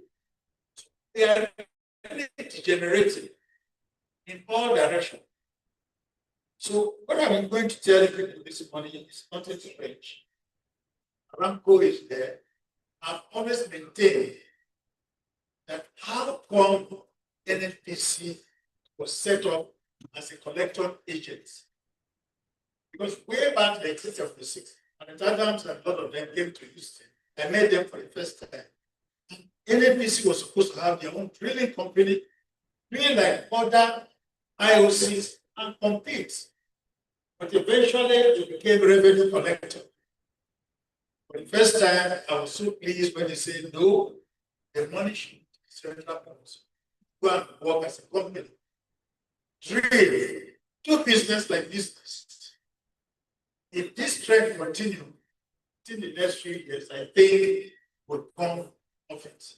Because you cannot be a collection agent, collect 3 billion, and extra amount or collect paperwork. So we are making some progress, but the individual Nigerians have a lot to do. We have a lot to do. We cannot sit down and say, government, say what you know, do what you do best, down the consequences. I think that take that approach, do better. Now, the major thing I would say here, there are some keywords of what we are discussing: security, operational efficiency, sustainability, community engagement, and for national. The PIA is quite okay to some extent. The deficit part of it is the amount of money given is small for the job. I think what the government wants to do is okay. You are from the place, we give you the money, develop the place. It is only the PIA you have penalty for people members. If they ever do anything wrong, they have no option, fine, with jail. The government set up entities, Niger Delta position. Those clauses were not there. Look at the looting that happened in this organization. Those are some of the things we need to fine tune. They are not the principle of crime and punishment for us to get to the point we are looking at.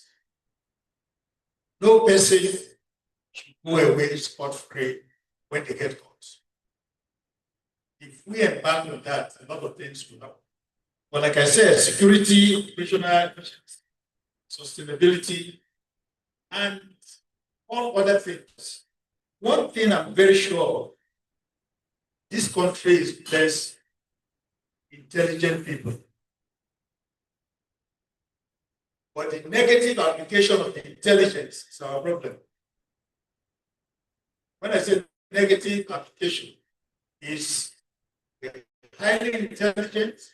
When he came up with a picture of putting rats gas, converted, cause condensation to have liquid drops. That is not something the shaman in my village knows. The level of sophistication. To open the wellhead and tie it to the tank is not meant for any and anybody. So the industry people could be involved. So it's well. But I'm glad you come up with this system whereby they could detect it. I think the principle there is when you get there, you say, don't ruffle them. You don't ruffle them. After some period, it's advisable to do away with them. You use the few one, get the information you want. After that, lay them off until they'll be depleted. You're doing very well. But as we speak, there are still places where people taking oil from.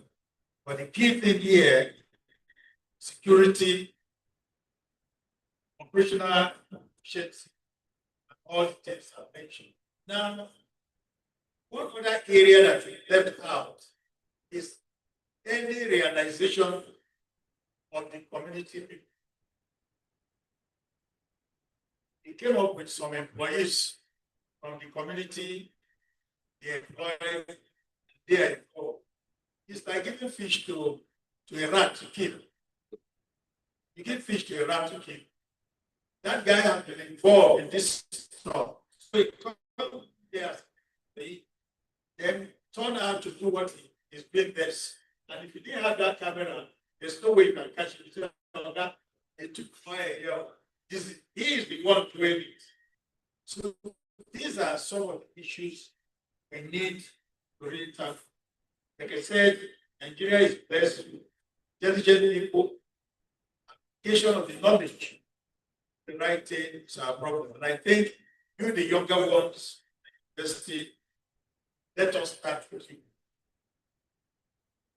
Yesterday, I was watching channels, and they came up with students who said they don't know there was scholarship, they didn't know this existed. You spend too much time on social media that's not related to progress of your life. So when you get out of school, think somebody will just look for you are a star. This is the opportunity you have to focus more on what you are learning. At the same time, what are you doing? Talking taking scholarship and doing this student in Korea are paying these fees. Never knew such thing. So I said, what do you do with your WhatsApp and all this social media? Do this, do that, you get a scholarship. And they did it without knowing anybody. So there are lots of things government have in place for you, but you waste your energy doing necessary things and refuse being focused. Then you come out, you blame. This is your chance. Spend more time on applications to find out what will be your life. Everybody is not going to the university to come out to go and work for someone. There are younger people who are doing some intelligent things. Saw the picture you showed, people being drums. Those drums, they are young people, 17, 25, 26. They are using their brain to do things. So better use wake up and pull off all this distraction. We all like music. Latest music in town, everybody wants to play. Latest step to dance, everybody wants to. But how many of you would be a superstar? I don't play sport. Everybody wants to play sport. How many people will turn to Ronaldo and others? So let us be a little bit careful of what we do ourselves. But basically, we are not not doing what we're supposed to do human as a nation. Now, in terms of the security and all the things we're talking about, nobody is going to handle your security but yourself. in your community, you see a pipeline being 20 years ago, I told them, you are in the community, you must buy. The pollution is with you. You suffer it first before anybody. Before Nigeria will hear of it, the environment is degraded. So these are some basic things people don't know. Let's bust the pipe when you are we make money. It's not how to go. But that's what we have turned ourselves into. The value system in this country has to change all things. You don't have to reward violence. You don't have to hail people who stole. You don't have to give several chieftaincies to people who are confident. As long as these things exist, then we don't be careful. So basically, we must look at global best practices. And there are places you can go. Check your Google, you see it. Ramco is there. Angola is there. More intelligent, better things. If Santita can do what they are doing, then the oil companies should be able to monitor their facility. They want to. Who is contributing the money to them? It's Europe.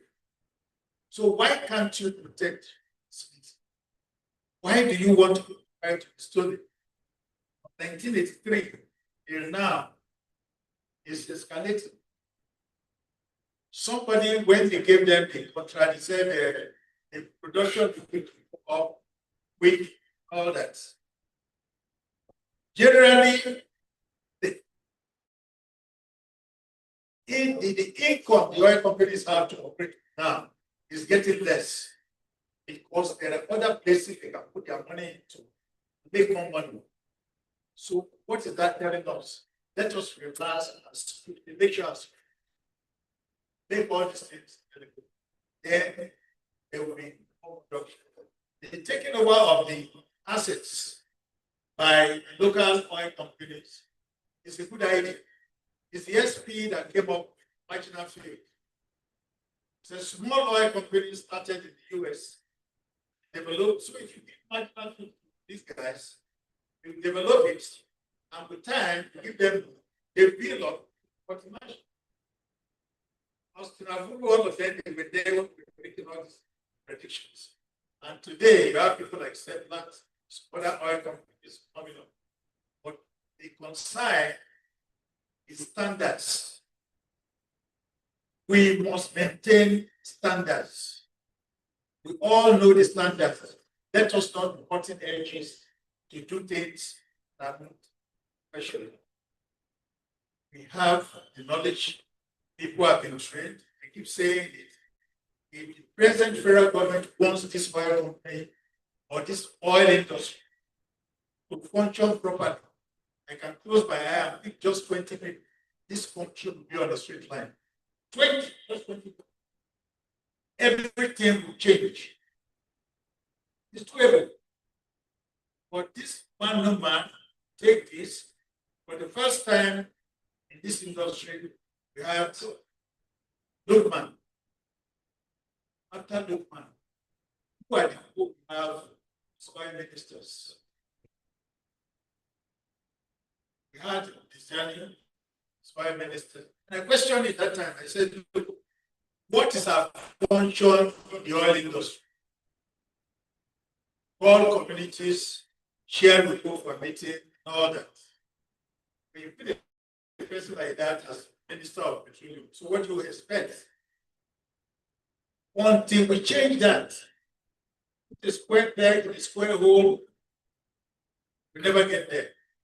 Because you take a lawyer or somebody economics, if we don't have advisor, that advisor, we have another advisor, now when we have advisor, so we don't have changed advisors. You're supposed to be a well-grounded person, that job. Then the advisors come additional knowledge. That is when we want the problem. Where we are today is still competing dominant. There are competent people in this industry that will run the oil and gas industry for it to be profitable. All the things that have been mentioned, they are things way back in history. And nobody was listening. Check communique of SP way back 1980 till now. See that the SP are speaking out. And we will not stop. That's what we are training. Those of us all like that's what we've done all over the world. Up to the US and work in other places. Done the best, get this way. So we must, as a country, want to achieve what we have mentioned. We must change our inner steps. Change our inner steps. The organizations we work for will be changed. Because they are using us to achieve their goals. If this boat sink, we have no other place to go. American, the British man, the boat sink, still be here. We are the ones of.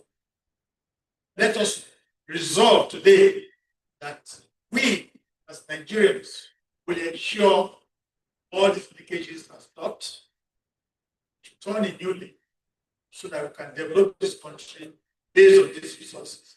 Thank you.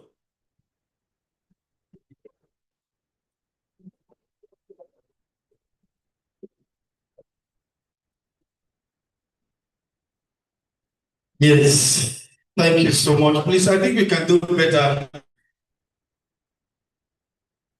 So, Daddy, who always care for the welfare of his children, has made this paper edited because there's no much time. He has instructed that this be given to all of us. So we will share it. In whatever platform you are, you will see it. If you're a YP group and you have not seen it, ask your YP chair, where is this paper? I said we should share to everybody. Daddy, thank you. Please, before we move to the next activity, we'd like to call to the podium one of the SP director, session director here, Dr. Eddie. Please, you are asked to come and make this presentation to our father, engineer, Sir Professor Alex Akumen.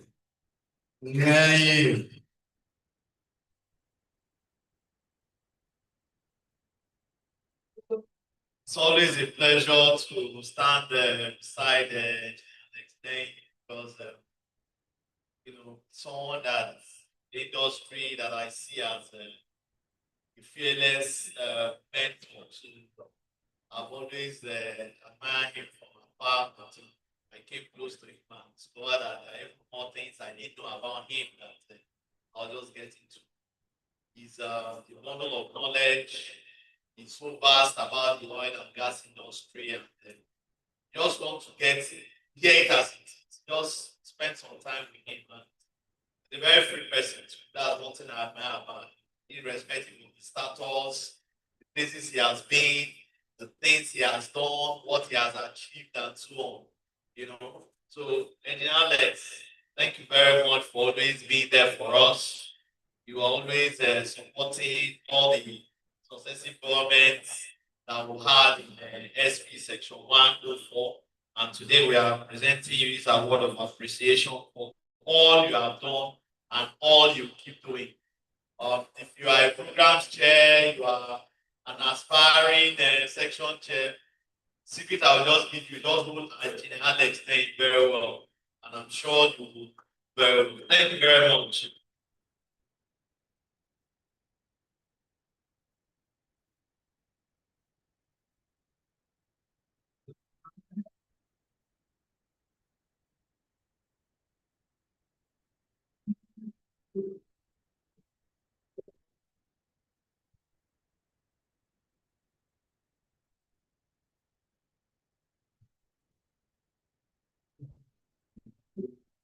Thank you so much for the good word. We appreciate and we do not take this for granted.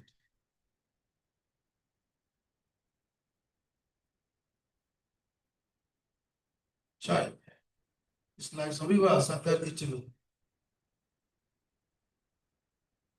I just remember that I'm not in the house.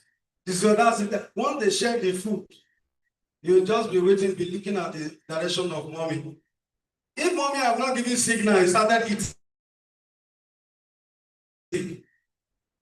They will ask you who prayed for the food.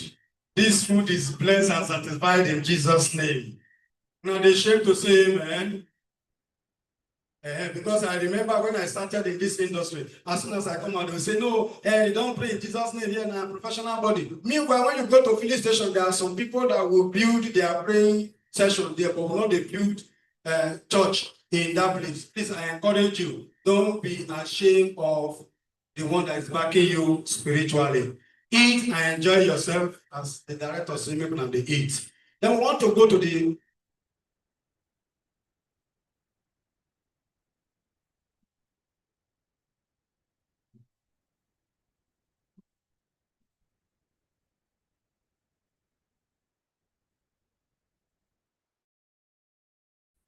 all right. And I just want us to know that there are quite a number of things we still have. I just pray that God help us to be able to manage the time. And when we tell you, please give us, reduce your time, it's not because we do not value you. It is because we need you and still want to enjoy more of you next time. Please bear with us. Please bear with us. And now it will be time for the session, the panel section. And I would like to we still have a lot to do, and there's Kawu and the gift section. There is exhibition. There is award. And as a matter of fact, there's a special award outside the mayor award. So let's look out. Let's be patient. We are managing the time. We are doing our best so that we do not run out of time and be able to see what we can pick. So please, let's prepare ourselves. Please, I need your attention.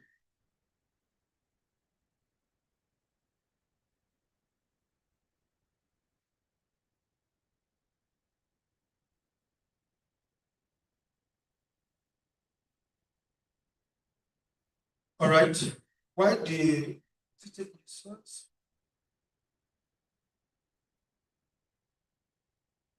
okay.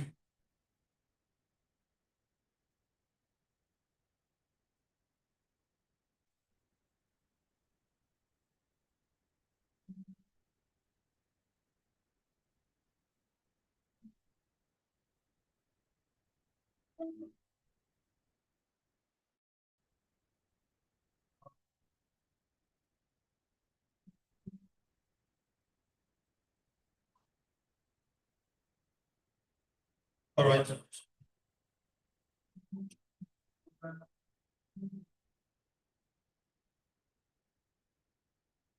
All right.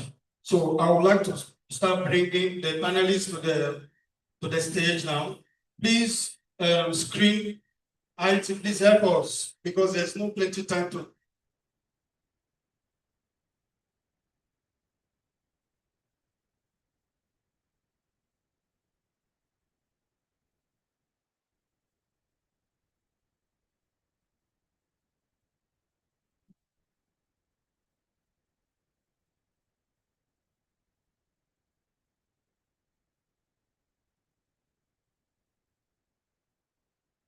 All right. It's a privilege to bring to the podium in no special order, but to be called either by default or by accident or by God's design, the very first person, panelist today. I call this person award magnet.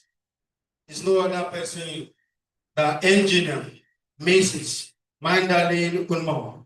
please come to the podium. Expect to enjoy your vast experience. Okay, lest I forget, please. I know you forgive me because you are a very good heart. Please, man, you can just take a seat. Thank you. Usher, now the South food, no one serve my mind. Usher, so please, please one usher for me. Please, when I call the person name, we'll give you the direction. You come and direct the person. Please, please, please. Let's give honor to whom honor is due. I'd like to recognize the presence, not to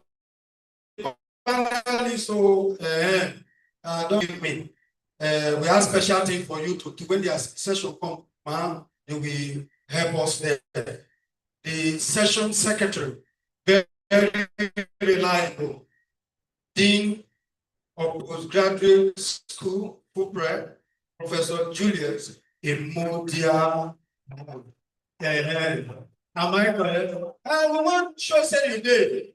When they see you, go away. Your students are clapping. Yes, so we are proud of you. We are proud of you. We are proud of you. Thank you.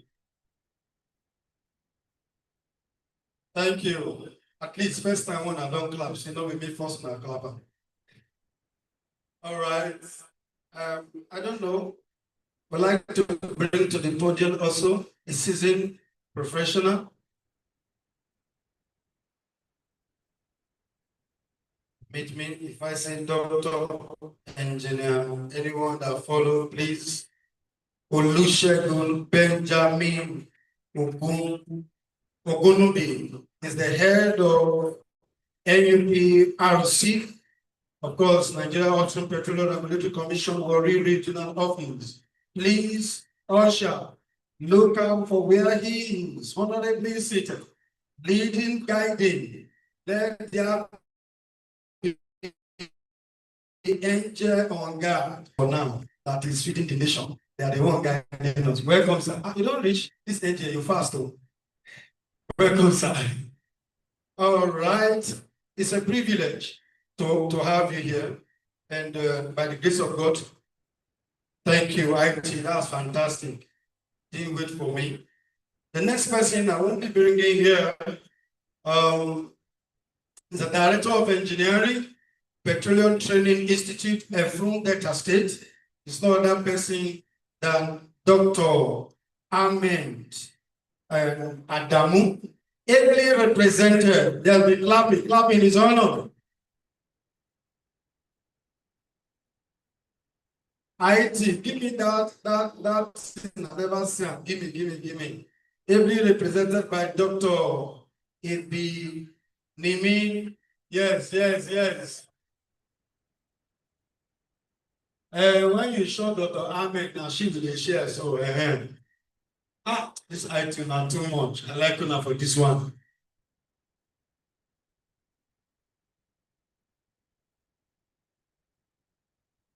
Twenty 26, 8 years is full of magical. I call my name, now woman come out. Are you surprised? That's why I use the word represented. All right. Engineer Christian, your presence is needed quickly, please.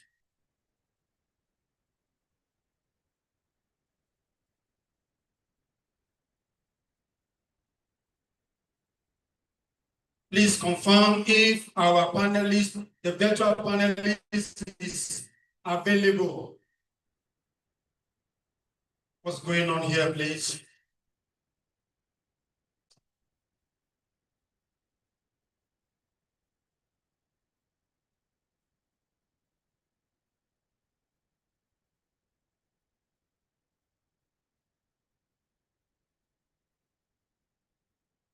All right.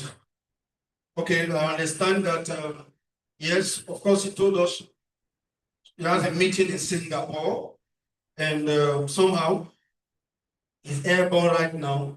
Maybe if we're not done, we can still feature her before the session is over. Of course, this panel session will not complete until our father is here. The father of SP, Nigeria, Africa, our own. There's now, if we get us there, we get bishop of the whole world. And here we get our own here. The father of the SBA of the whole world. If you don't like him, when it is your turn, check them. Put your hands together. Sir Alex name. Thank you so much, sir. Yes.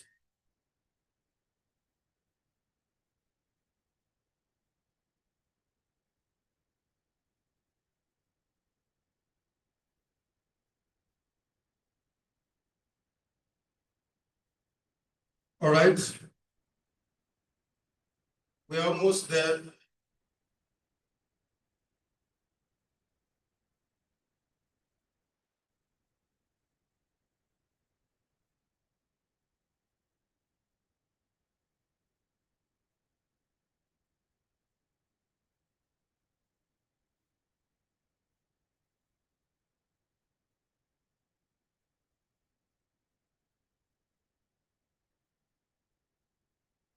Okay.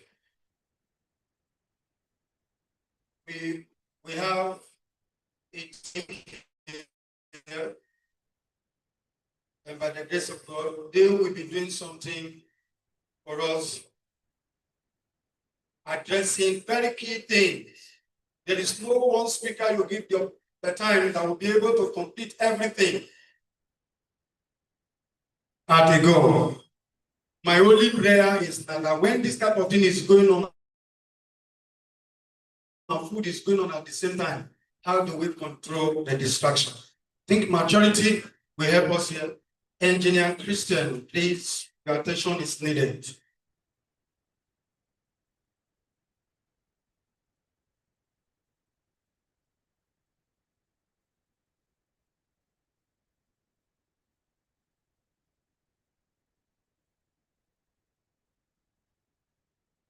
Okay, so far so good. I know we really tried, we've done our best, and we will get there in a long moment. ATS chair, please, your presence is also needed. ATS chair, please.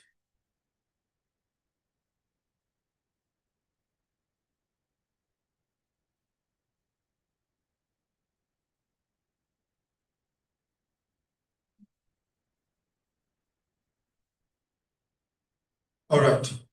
I think I might be permitted to go sit down with them. Okay. Okay. So far, so good. This section is going to be focusing on. Thank you, Mr. Moderator. That was our moderator who has been doing a great job from the beginning, Engineer Dr. Ambassador Gosdale Siabolu. So at this point in time, I will be handing over the microphone back to him. And he will be discussing on the topic for the panel session, securing Nigeria's energy assets, strategy, technology, and stakeholder responsibility for national growth. This is going to be an exciting panel session, so I encourage and endow each and every one of you to stay put. While you eat, please take note that this event is being live streamed. We have over 5,000 people following up both on YouTube, Zoom. So the reach of this program is highly endowed. So please give audience to those who are online. I maintain the requirement. So I will hand over to the moderator while he takes on the panel session. This panel session was supposed to last for 1 hour, but because we are playing to manage time, our appeal on the panelists to work with 45 minutes max, but if they can give us 30 minutes, that would be great. Thank you.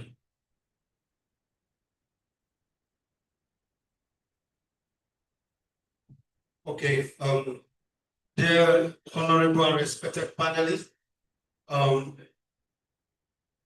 just for this, our father will be going for very crucial event, and permit me to begin to talk about this briefly. and we'll talk about the panel session topic itself. That's the securing Nigeria energy asset, strategy, technology, and stakeholder responsibility for national growth. So that's what that day we'll be looking at. And though everyone will be responding to questions in that direction, as a for this panel session, that we'll talk about it before he may lead before the session is over. That's why I'm just doing this. Thank you for your cooperation. Daddy, over to you. Thank you. I think I have a paper that I sent out. You, I think you are not in the WhatsApp group, but I'll make sure that people make sure it gets people. They've done the job, what we're talking about.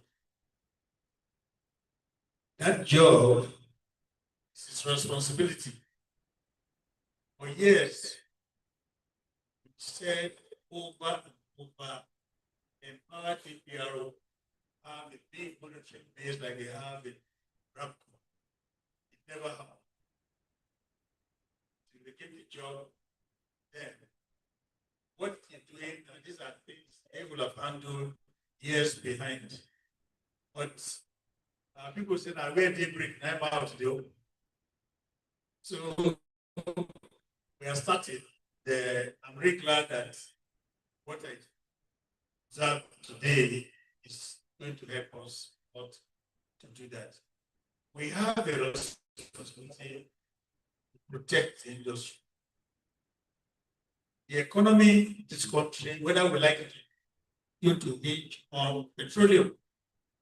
So we can use it now to develop this country to a point where we can float, then we have succeeded.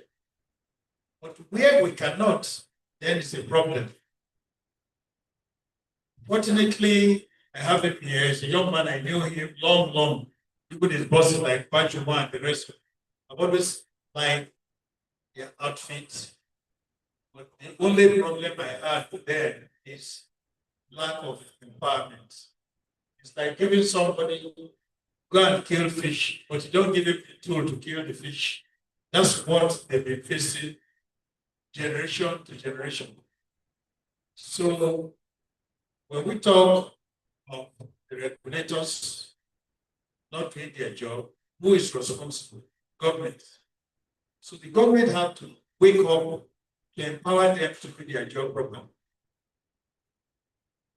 I'm also glad that the so-called 30% for exploration and all this type of stuff, I'm glad the government pulled it off. That will bring more revenue to the country because we are all engineers, we are geologists. How do you give 30% for frontier development and the place where the oil is produced, you give 5%? Those are some of the wrong steps taken. Hello. Hello, House.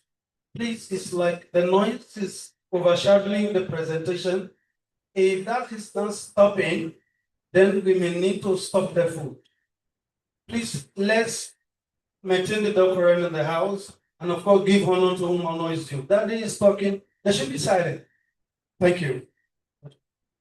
So what I'm really saying is we are moving forward with their setup and removing that 30% and getting you people more involved in the regulation and try to get the communities involved.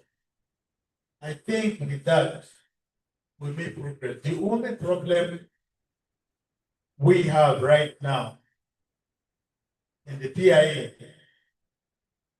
is why is it that the companies or the regulators will not disclose? Because your sharing formula is a portion of the production facilities and whatever. None of the villages around know how many barrels of oil is coming from their place.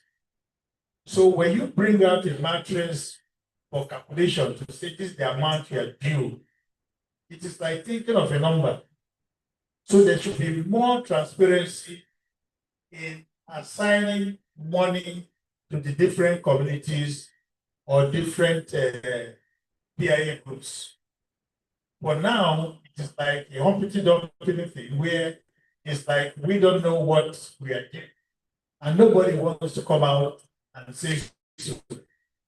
We need to fine-tune that and make sure we show to the communities how transparent we are in those applications. And we must continue to talk to them. Those people too who are from the community, I have one there, this one. I talk to the young men regularly. So within my area, those activities you are seeing that is leading to all this negative thing, they are down because it get caught.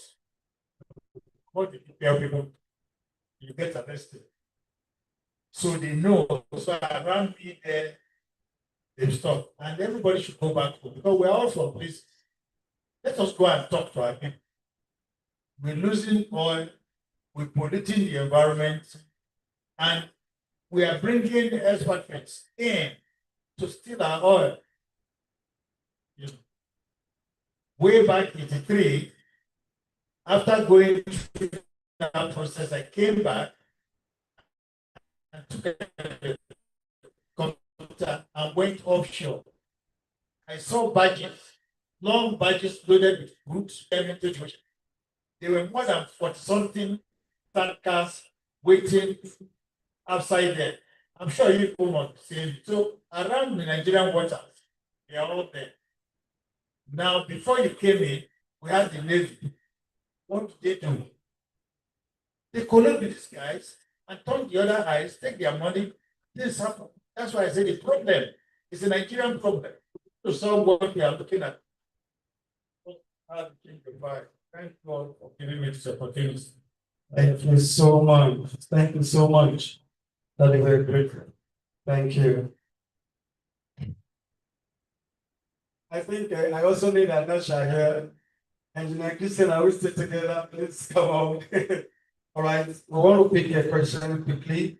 Yes, we can escort that straight to give with the permission of the session chair and the ETS chair. Session chair, yes, that is about one of the very important family events. So please, I'm waiting for you. Come and escort Daddy. Thank you so much, Daddy. It's a privilege. Thank you. All right. It's a pleasure having you, Daddy. That was quite interesting. Okay. The next question that we'll have to put on the very first question.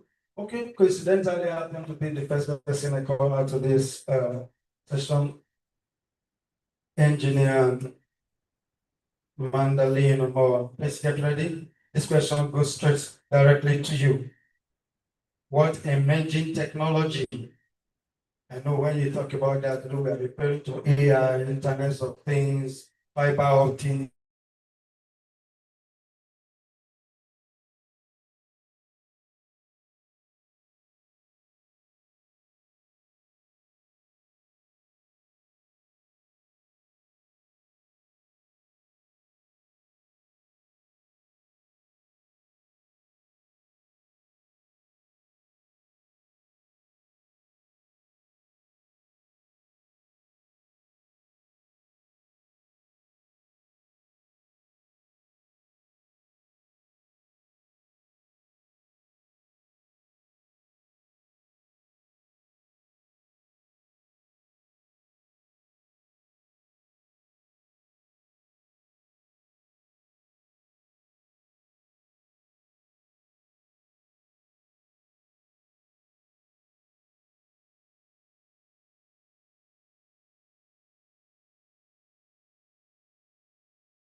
Things that you see evolving in technical years,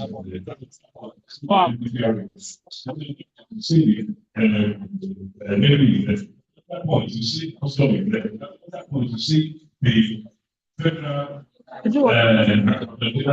something there. All of these things are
with subsidizing education rather than power. So these are the things the nation can do to improve. And then another thing we should look at is the oil and gas infrastructure should not just be looked at as oil and gas infrastructure. It should be looked at as an infrastructure for economic development. So that means for every barrel of food we sell, our profit should be put into agriculture and other things that can actually boost the national economy. Thank you very much, sir. Please, a round of applause for that. That's very fantastic. Thank you, thank you. Without much ado, I'd like to go to the next question immediately. And that question goes to Engineer Magdalene and more. Please, carefully, systematically, pay attention to this question. How can digital transformation improve early detection of pipeline vandalism oil theft, operational failure. I have key interest in this particular question. That's because my PhD thesis rested on this very key. So, Mama, back to you. Thank you. Thank you. It's still based on the use of technology, right? Yeah. And let me cite an instance where you have sensors, being installed and information coming out of the sensors transmitted to the office, to your laptops, to your phones in real time. Then you would have that opportunity to detect on time early where you have issues. And then when you have abnormalities in the readings, you already know that these wells are supposed to, or this facility is supposed to be produced, certain flow rate or volumes are supposed to come out of this particular facility. And these are the pressure regimes that you're expecting the wells to produce in, or the facility to operate in. And where you have changes in those readings, you can readily pick on those before there is an escalation. And you can have these being remotely transmitted to your systems and your facilities. And so when there are issues, in fact, before you get to that point where you have issues, you can quickly have that early detection, detection of those abnormalities, and then you can intervene. So that way we would be able to safeguard our system. Thank you so much. Please, let's clap. Let's give them. Do better. Let's do better. Applaud her. Thank you, ma'am. Thank you, ma'am. So I will come back to India question in that direction. Of course, I understand that the captain is in the house. And when he was making presentation, he was saying, you see all those dots? You see all those dots? So those dots that matters before you know it's not just the dot. You see that big or the event where activity is going on. Thank you, madam. Thank you. The next question will go to Sabine. Please, how can operators reduce downtime and losses associated with sabotage and infrastructure failure? And because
we have to do with host community. Pay attention to this question, Dr. Ebele. So what responsibility do host community, one, two, government agencies, have not finished, an operator, each here is guiding energy assets. You want to make profit, you know governments are there. And the people that own the land, they are also there. All the people that to ensure that the energy protected and ultimately. Thank you very much. So securing the assets is actually a joint operation by the government, the operators, and the host community. Now it is the government's job to ensure that the environment is stable. So security is intact. It is the job of the regulatory capture. That is the regulators do their job. It is also the job of the government to ensure that our policies are stable and then you do not have overlapping roles of different bodies. And it's also the job of the government to ensure that all of these regulatory bodies are working together harmoniously.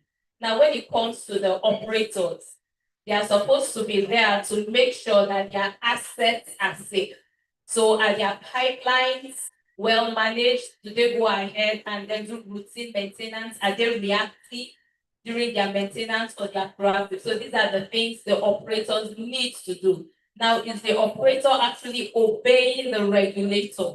So we see that as Prof eloquently puts it, you find out that the regulators have to be flown into site by the operators. So you find out that most times the regulators will not be there when there is a foul, permit me to use that word. So you see that this is where the operators come in. They have to be honest, they have to be open. Government has to ensure that the regulators too are well paid so that they will not turn a blind eye to the operators and flaws. Now, going back to the host community, we see that regulation and then securing assets is not just a policing issue, it's also a socio-economic issue. So that means you have lots of youth who are underemployed or unemployed. Now, if the PIA provides a platform where 3% of the previous year's OPEX is pumped into the host community. Now, what can be done in this scenario is that the youths in the host community can be appropriately trained. Now, when I say training, I'm talking about technical stuff, not making puff-puff and all of that. So they should be taught train operations. They should be taught how to do environmental impact assessment. They should be taught how to take data appropriately. So you see that when youths have technical skills, they take ownership of those infrastructure and then they form like a policing unit. And then you see all three work together in synergy to ensure that the national asset is safe, thereby providing money to finance other sectors of the economy. Thank you very much. All right, thank you so much. I think I got something very, very intriguing. Believe that I don't know them all, but yeah, if you know them, we are your own. They are saying that what they see some, they turn the other side. It's because they don't fly themselves to go and do this.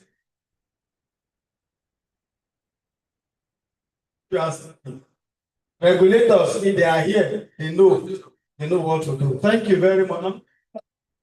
Is Dr. Ebele that says so. Please, let's applaud her.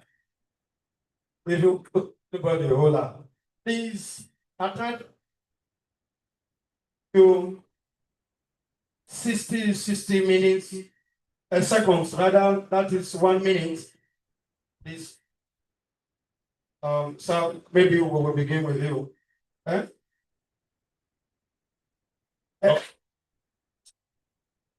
Okay, good. Thank you. I will say that there is a provision in the law which is the HCDT from the PIA. I would want to tell you this is also a place where the NCDMA is also engine on. I want every one of us here who are a member of the community to understand giving jobs to people by the company. Relatively, we've tried it, but it's not working. But I think there is a need for us to do a collaboration whereby the money that is coming from the 3% that is given, a particular community, I will want to tell you, can go to the point of meeting up with the NCDMB and start a shipyard. It takes you relatively little, but before you know it, others will come in. And before you know it, that community will have its people employed, well trained, and before you know it, I'm using the word before you know it because it does not take time. So what I am saying in this extent is that there are a lot of things that is happening in the industry. You see the blue economy is there. Saying these are collaborations that the BOT that is formed by this community can go and latch on. Bank of Industry is there. The money that they're going to give you prorated to the next 10 years, you can pick it up now and use it to develop an economy that the oil industry, instead of us going to Singapore, going to Turkey, I was asking them, there is a project that is going on now. I was there. I said, do you have somewhere that you can do it in Warri? They said, no. The only place where they can have it to do it is in what do you call it, Akwa Ibom. And they said that Akwa Ibom, if they start pumping money into it, that it's going to cost them a lot. So they want to do for cheap building. You will see that most of the time, the cheap building, the problem we have is that we don't have enough debt for these big ships to come in. And these are little things. I say little. The reason why it is little is that every one of us, they sell sand for a year. What they are doing is dredging. Dredge, and dredge continuously to get the terracing HC that is really going on by the new economy. These are part of things we're talking about. And these communities can do it. And this is a collaboration we can do. Instead of all this money that everything we want to do is to build another school, to build a conference center, is to build this and that. Right from the money you are getting from them. Service the whole of the community. Nobody will be looking for a job in that community. I think we can start it. We have a project to that. And that's what I think each CDT has given to us. Let us collaborate with NCDMA, collaborate with Bank of Industry, that community BOT. And you can even call others. You know, the way the doctor, sorry, I'm taking more than doctor is came and he said that we don't know where is happening in our results, that we are not giving our coming and giving equitable value of what we have for HCT to know what they are saying. No, the BOT, they know everything. It's just that they cannot spread around people. They know it. And these are things that they can collaborate in that session. So too many other things which we can do within the industry. I leave it for now. Thank you so much. I just give the mic to the next person. Chat for. All right, thank you very much. So I'll pick the round this off in 60 seconds. So I'll say beyond infrastructural development, what we can do to keep the assets safe and to improve the national economy is human capital development. So we have a stream of underemployed youths who need to be trained within technical skills to actually work in the oil and gas industry and then prevent theft, crude oil theft, bunkering, and all of that. So poverty makes the host community youth susceptible to bunkering activity. Another thing that happens is the perception that they bear the negative externalities of oil and gas operations while people in far distant areas reap the benefit.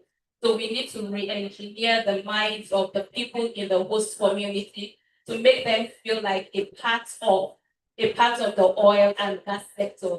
Then together, host community operators and the government, we can build a successful nation that will not just rely on oil and gas, but on agriculture and every other sector of the economy. Thank you very much. Thank you so much, Secretary. Fantastic, good rep. That's great. I'm going to tell Dr. Adamu that he had a good representation. Thank you. Engineer Magali, please, over to you, man. So what I want to say, the next 50 seconds is that digital technology is actually transforming the way businesses and organizations operate, the way they deliver value to the business and as well to the nation.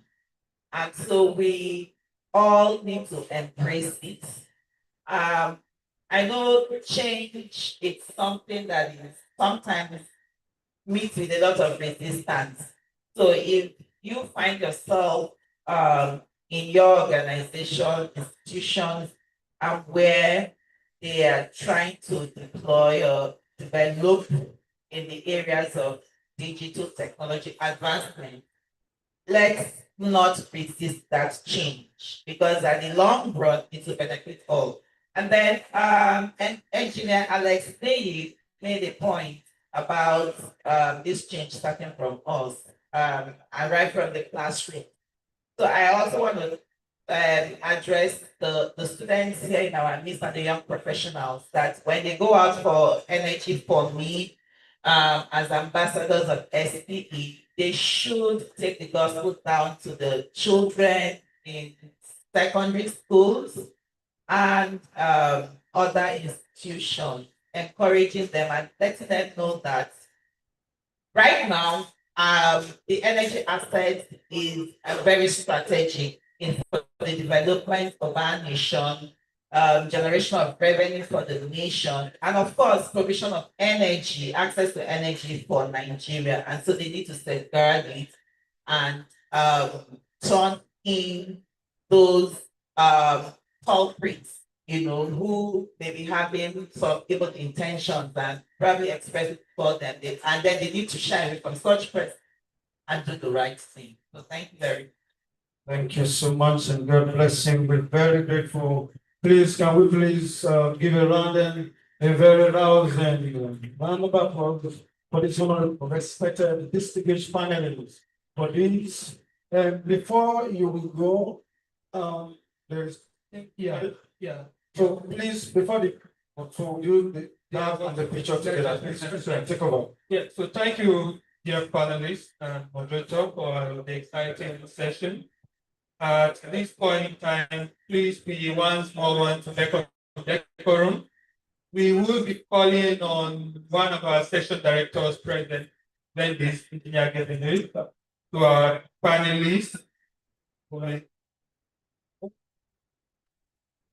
Engineer Polycarp, sorry, please will help us present this to our panelists. To present them to you, we will start with Engineer Ms. Magdalene. So please, I'll just come forward for a photograph. Please, where is the cameraman? Please, if you can come a bit forward for a good photo shot. He'll present it, then bring the next. Thank you very much. We want to, on behalf of SPE, thank you wonderful, I appreciate panelists for doing justice to the topic. Really respect to this, and we have a lot of takeaway on project. Thank you, and we appreciate you for this great delivery.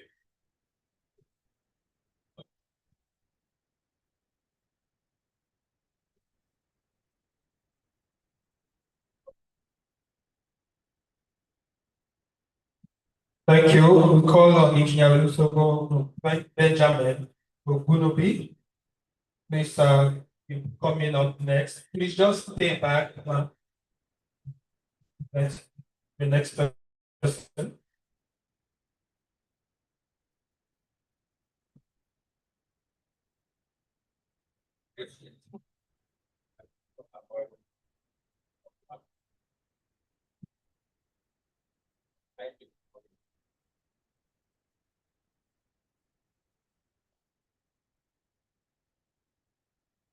The next representative, Dr. Ebilibi, for the excellent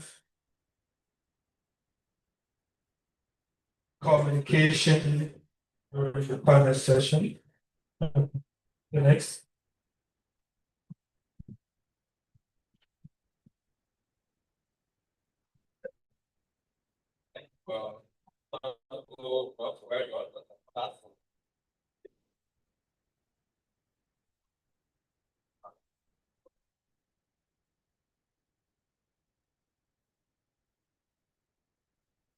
And the next will be going to our moderator.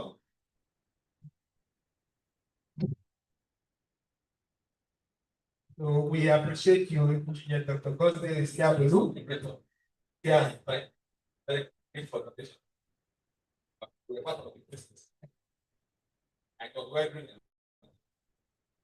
On behalf of the speaker, we'll say thank you very much. We appreciate it.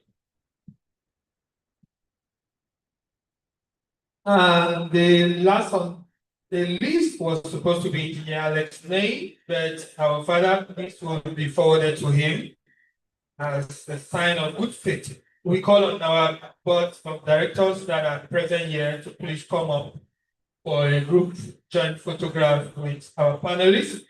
While we are doing that, we will be taking the last aspect on the agenda, and that will be to listen to one great man amongst us here, that is Engineer Dr. Emeka Jiokafo, who is an associate professor of the University of Port Harcourt, at the same time the founder of Ebogas Limited and Geyser LNG Limited.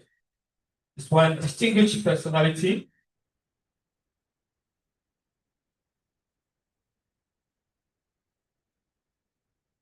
Is one distinguished personality that he will not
with the students next time when they come to the analysis.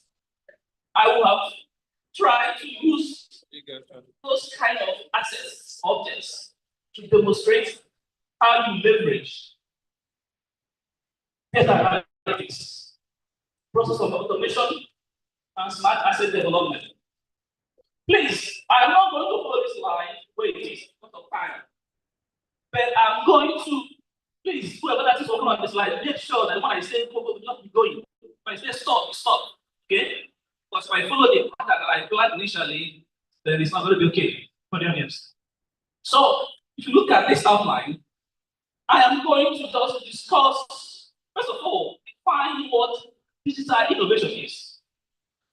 Because we are not only going to be interested in using these technologies, why don't we make it ourselves? And it is you, the young professionals, and of you already in the industry, for example, the world's engineer from Renaissance was telling us how they get real-time data from their facilities in order to execute what is called predictive maintenance. The particular executive talked about how they monitor criminals, how they monitor also. We can actually develop those things as Africans. And we don't own this technology. What if tomorrow President Trump decides to say, okay, no, don't sell it to them again? What happened?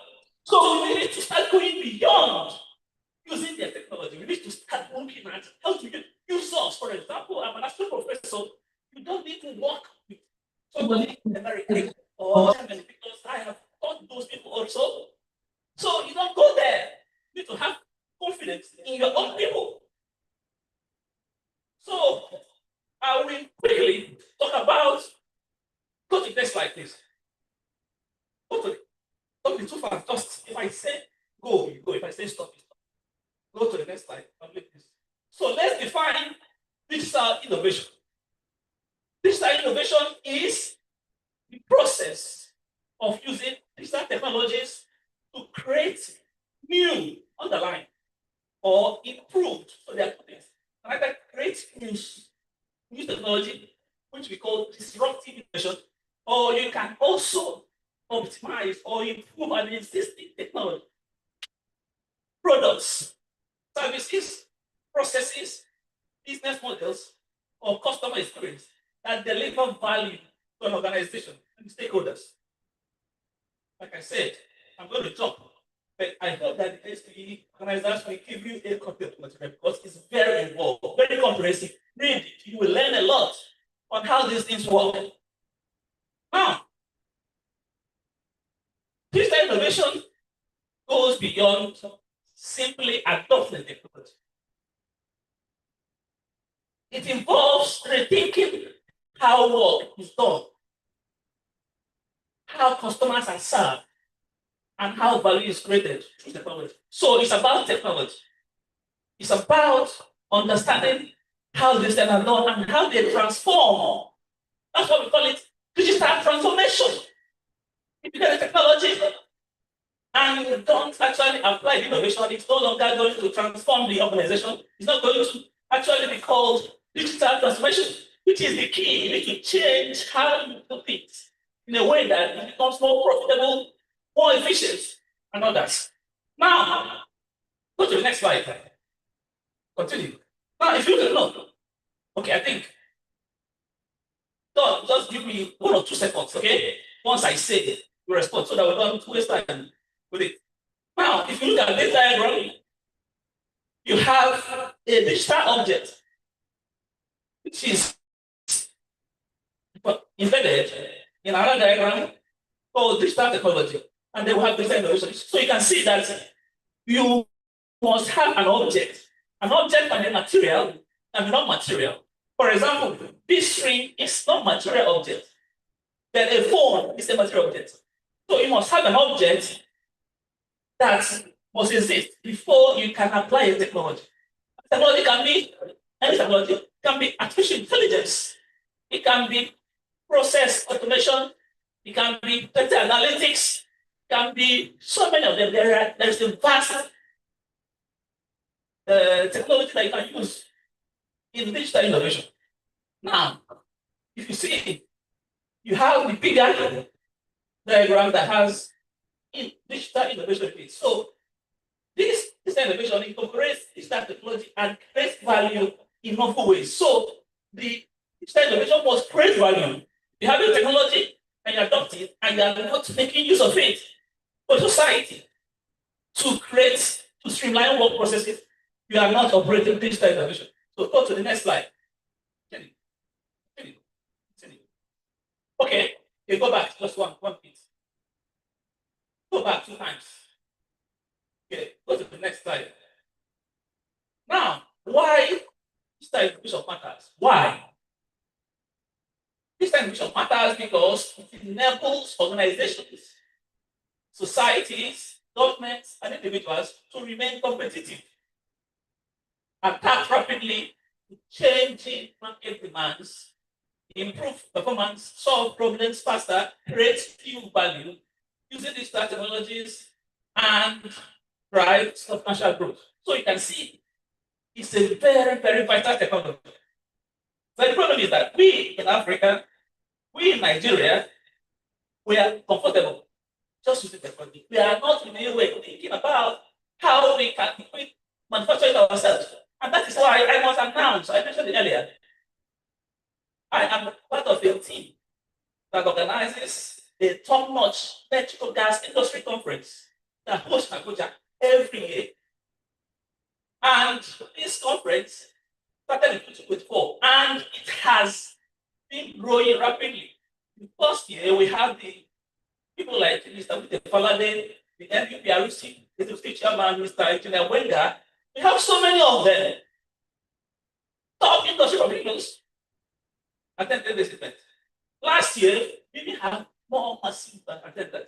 And this year, it's more massive. And we are organizing a special entrepreneurial program where young professionals can attend and learn on how to become technology entrepreneurs, where you can start thinking of how you can develop something like this. We can do that. And that's why people like the captain can try to support such programs, because most of the professionals cannot pay for it. For example, last year was CEOs of oil and gas companies that were sponsoring massive number of students to attend the training and the conference. So you can also do that for Nigerians. Now, go to the next. First, continue. Okay, go back. Just start from where you have process automation. Start from the first slide there. Where you have process automation. Start from the first slide. Okay. Now, we have been talking about assets. We're talking about security assets. We're talking about we have technology like process automation that can be used in some of this. Process automation is defined as the use of technology to automate repetitive and manual tasks in the business process. It includes technologies like robotic process automation. We also have intelligent document processing, workflow orchestration, so many. The goal of process automation is to reduce the need for human intervention.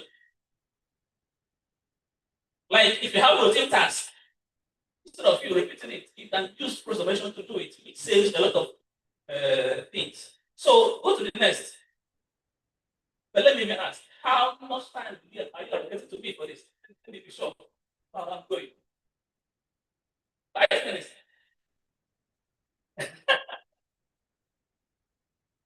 Because in the program, it was written 30 minutes. It was the largest duration. Higher than the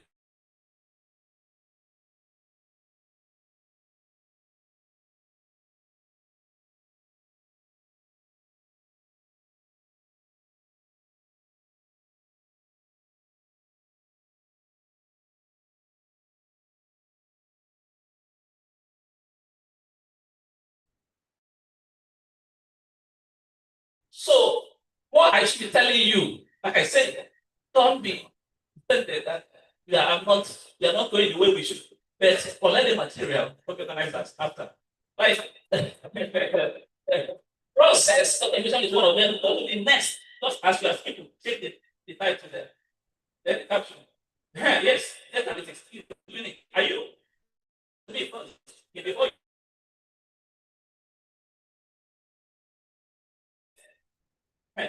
stop it. Now, remember that engineer Omo, the lady discussed a lot of interesting things about how they can time data. I mean, data coming real time means it's not historical data. Tells you, gives you insight on how to prevent a problem that we are called. Are you getting me? So that kind of equipment, like I said, works based on data analytics.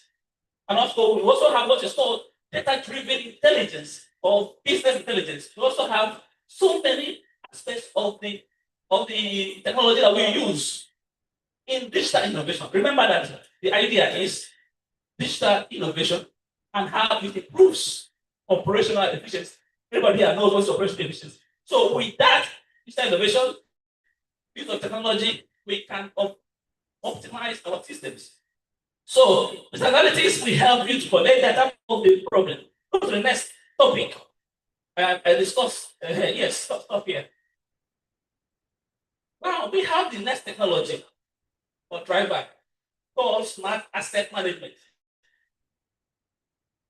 In today's competitive business environment, organizations or companies are under constant pressure to improve productivity, reduce costs, and maximize the value of their assets. For example, we have companies like Renaissance, Simplast, and others. To be honest with you, I don't know the extent of their use of this type of innovation. Maybe, but that can tell us more.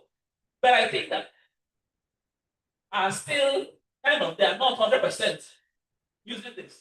But they need to use it because without that, they might not survive the competition. Now, if you look at smart asset management has emerged as a powerful strategy for driving operational efficiency by leveraging digital technologies, real-time data, and predictive insights to optimize asset performance throughout its life cycle. So you can see that smart asset management involves the use of advanced technologies such as the Internet of Things. Engineer Omo mentioned that artificial intelligence, machine learning, cloud computing, data analytics to monitor, manage, and maintain physical assets. So these are things, all those assets you are seeing can actually be optimized by using this kind of technologies. Next. Continue. You go to there. Okay, good. Is that the first slide on cloud computing? Good. Now, I'm discussing only 4. There are so many of them. We have blockchain, we have so many of them. But I'm discussing 4 because time.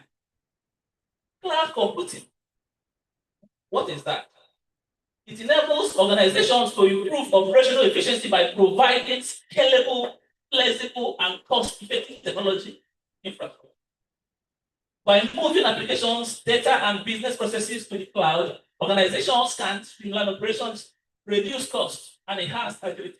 For example, there are so many places that apply this kind of technology. Let me say, even in training, some of you that run fuel stations or LNG plants, you can decide to train your staff through this kind of technology. For example, you know what is called SaaS, software as a service, where instead of the seller of the software coming to your company to install computers for your staff to use it to train, they can tell you you don't need that. You can be anywhere in the world and just plug into their cloud and get trained, get monitored, get assessed, and get scored. You see, tells you how efficient, how profitable. So I don't need to fly somebody from America to Nigeria, getting to install 20 computers for my staff to learn. Does it make sense? So if you are continuing to break on that level, you are not started. So it's very important for you to understand the powerful nature of digital innovation. Now, go to the next. Okay. What are the strategies for successful implementation? We have different strategies to successfully implement digital innovation. We have strategy alignment, where you align these technologies with overall business strategy. This is very crucial to drive growth and operational efficiency. Then, of course, workforce development. You need to address key gaps. Yes, somebody mentioned it. Most of us in the oil industry, we lack competent, qualified people. I hear sometimes people like Nigerians complain, why do we have so many Chinese here? Why do we have so many Indians in our companies? Why can't they employ Nigerians? Let me tell you something. It's not that they don't want to employ Nigerians most times. Sometimes Nigerians don't really have that skill. And because they are not Nigerian like you, they don't want to waste their money and train you, and tomorrow you leave and go to the next place. So it is now the Nigerian government that will develop policies that can ensure that these companies are training Nigerians. So that tomorrow, if they decide to go to another place, we still have Nigerians continue. These are things that we should think about. So we have that problem. You must start solving that. Then, of course, we have what's called phased approach. That is, you must start. For smaller enterprise, you might have what's called a phased implementation, which helps to manage high initial costs. Sometimes it's very expensive.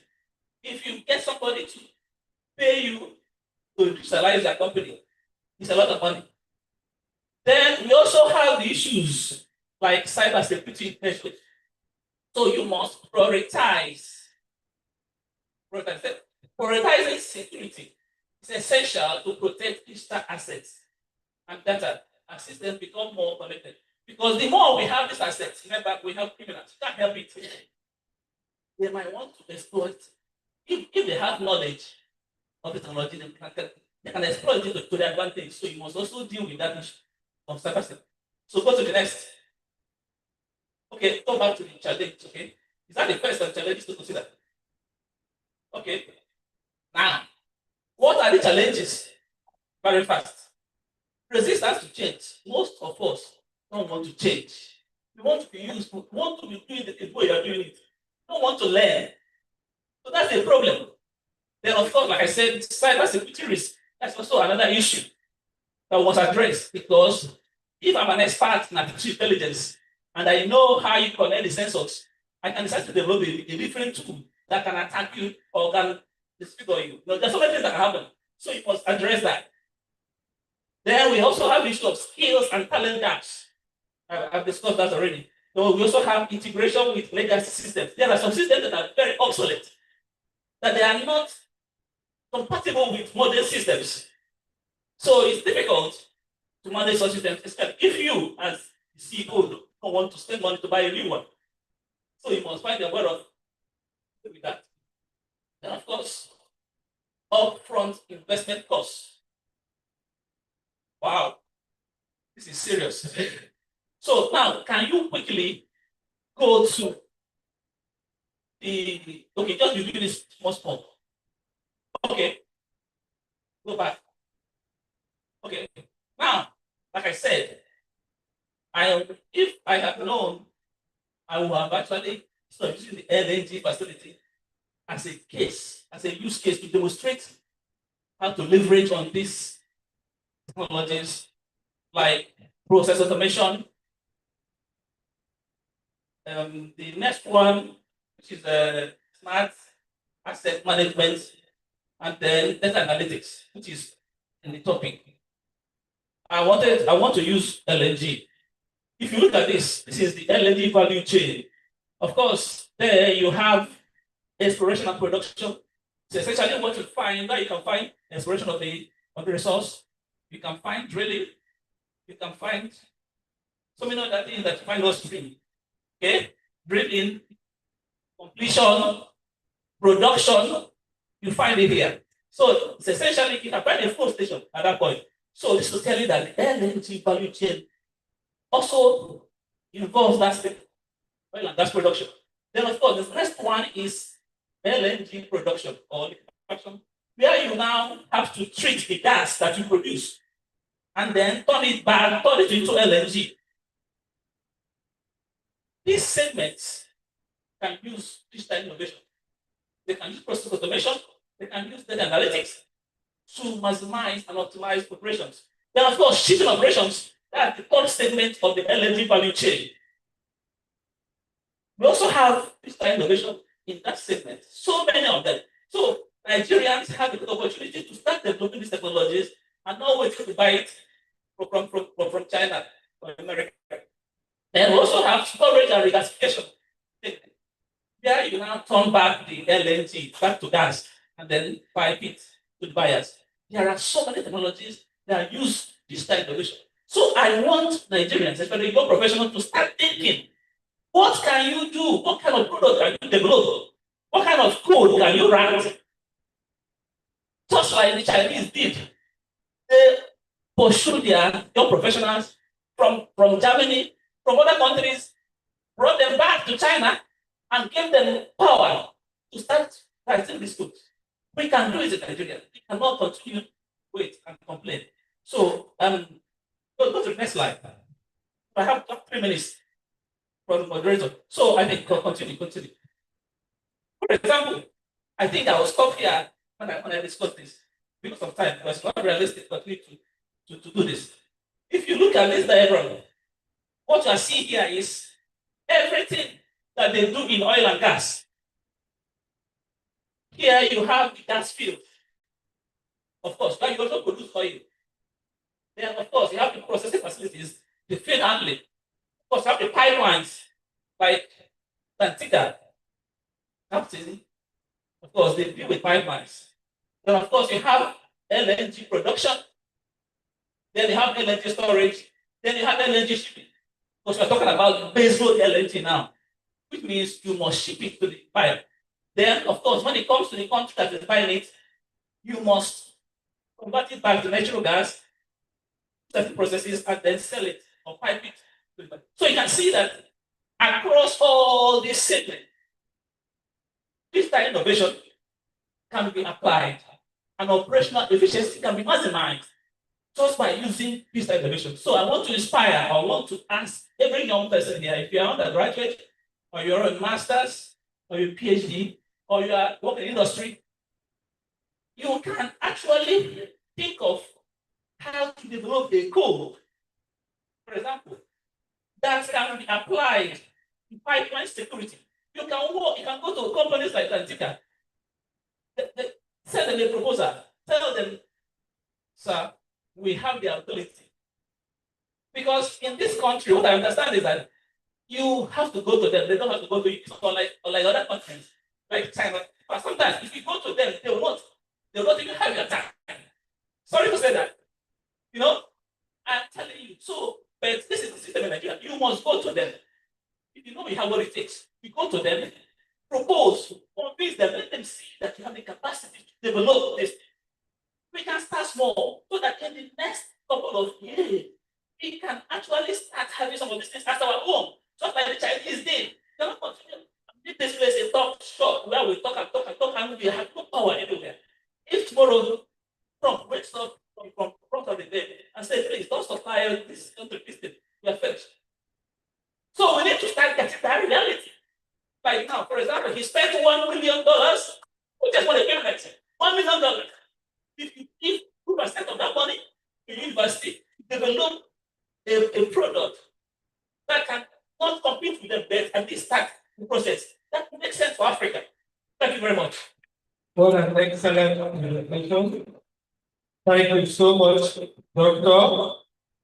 Like you mentioned, based on the value 30 minutes has been allocated, but because other presenters have to do, please exercise special. This is the last presentation. So before we go for the exhibition, this award will be presented by Professor Juliet Potialuge, who is the Dean Postgraduate Studies, FUPRE, and also a board member of SP, Section 104 man. You present this on behalf of the section. Thank you very much. So on behalf of Section 104, this certificate of appreciation in recognition of your excellent technical paper presentation and valuable contribution to research, innovation, and professional knowledge sharing this 2026 annual symposium. Thank you so much.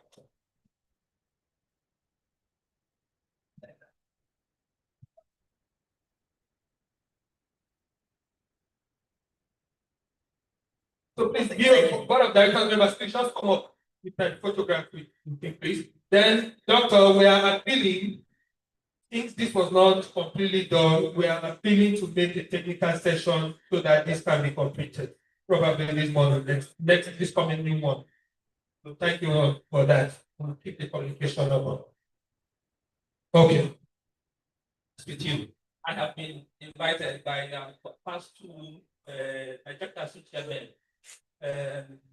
Especially, I remember, I'd like to speak to my but I refused. Actually, I said this one because it's my student. And also, I ran a conference. So they said, why should we come to my own? I know. That's why I changed that. I will be active in. We appreciate that. We appreciate that. Please photograph us.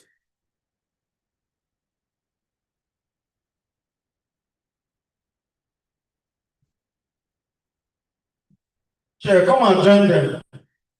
Please wait, this photo is not complete until the session chair is there.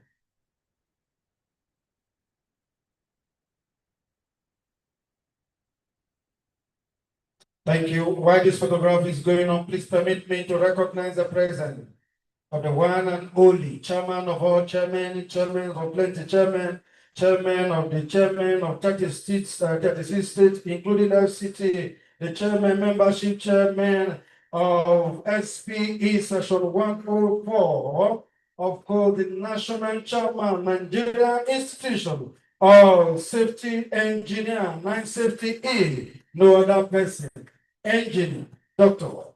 Andrew Abadan. Clap now, clap for free. Thank you so much. Thank you so much. I appreciate it. Then please, the IT confirm if we still have sponsorship. Yeah, is the person still online? Yes, confirm. Yeah, we have actually Alex online. They are one of our good sponsors. We had two good sponsors this year. That's Ajivin and confirm if it's online. Yeah. So it's online. He will present his sponsorship remarks for those that are participating online. Ajivi Group, yeah. Dr. Vincent Ajino. Yeah, then after that, we'll give an opportunity for somebody from NMPC Gas Infrastructure Company as the second. So please, if you can hear us, you can go ahead to speak, sir. Please. All right, good afternoon, everyone. Good evening now, based on the time in Nigeria. It's a great honor to be here this evening. I will believe it's been a wonderful session. Even the last presentation was good. Can you hear me? Good, thank you. Now, we can hear you, madam. We just wanted your video to show. Okay, that's fine. So I said that good evening, everyone, and I want to congratulate SP Worry Session as well for this wonderful symposium. It's been a wonderful session, and I'm glad that everyone who had taken out time to participate have also gained a lot of value from this session, from this symposium. It's a very simple and a privilege for us in Ajivin to be able to co-sponsor this event, advancing technology, security, energy security as well as asset development and in Nigeria. It is important to note that the development of a nation depends on how secure our energy is and the level of infrastructure we have in place.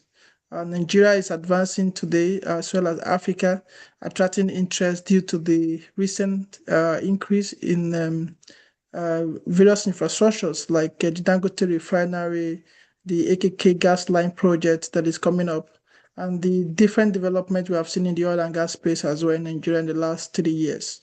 We do pray and hope that this development increases because there's a lot of deficiency in our infrastructure in Africa and especially in Nigeria as well. We hope that we'll be able to close this gap with recent technologies as well, and as well as the human resources, which is very key. Unfortunately, we are losing some of our human resources to Western world due to immigration interests these days. We believe that with the help of SP, some of the gaps and the lacunas will be closed quickly to ensure that the industry continues to advance and remain very strong as it used to be. So without wasting much of your time, for us in Ajivin, we are fully an upstream and midstream company. We are currently involved in exploration and production activities, as well as alternative crude evacuations for assets that have been affected with the lack of active infrastructures to convey their production from production platforms to the export terminals. And this we have done remarkably in the last 5 to 6 years. And it's also a privilege for us as well, where we have participated and interacted with SP as well in advancing technology in Nigeria, as well as with the regulators in Nigeria, advancing oil and gas technology across the upstream and midstream sector. Without wasting much of your time, we'd like to appreciate SP Worry Session for this great privilege you have given to us in Ajivin to be able to collaborate with you in advancing technology development, energy security, and the infrastructural growth in Nigeria oil and gas industry. Once again, we wish everyone a wonderful time at this event. And as you go back to your various destinations, we wish you a safe journey. Thank you, everyone. Thank you so much. Thank you so much. Thank you so much. Truly appreciate. Thank you for your kind words and readiness for this collaborative advancement. Thank you so much. God bless you. So please call.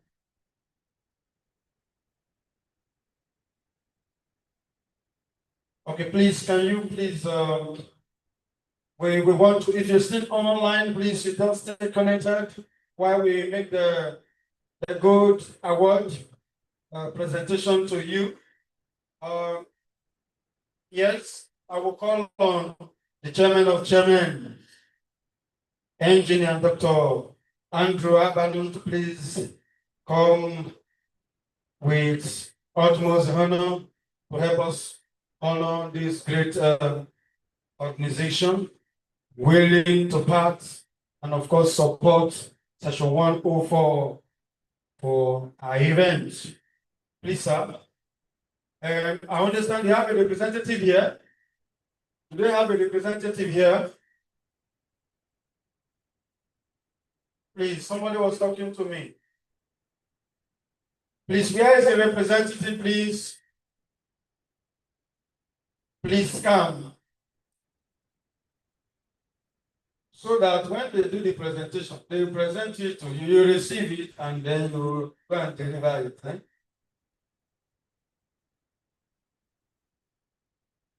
Hello, good evening, everyone. SPE.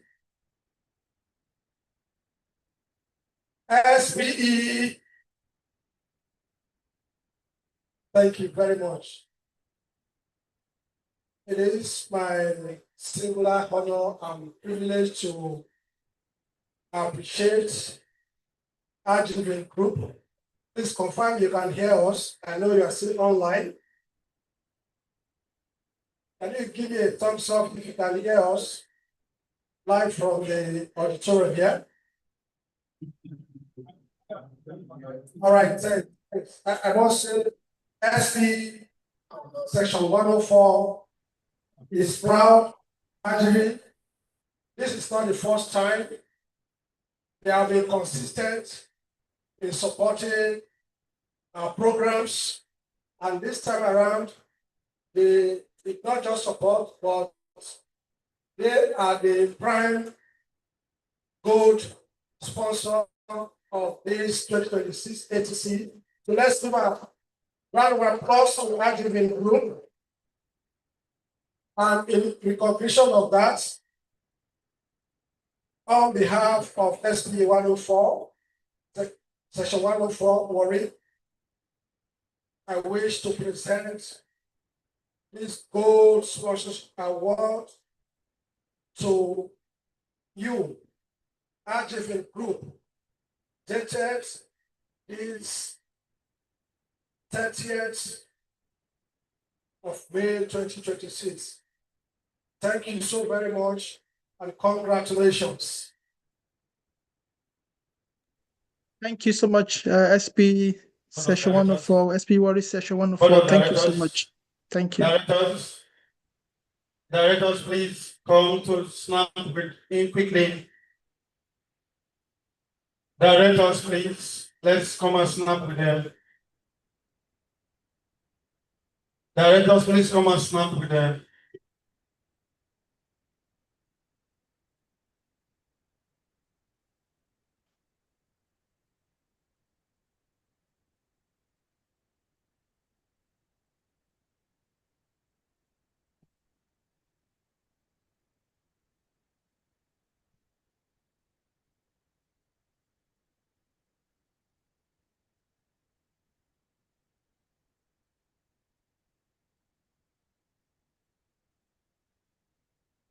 Thank you.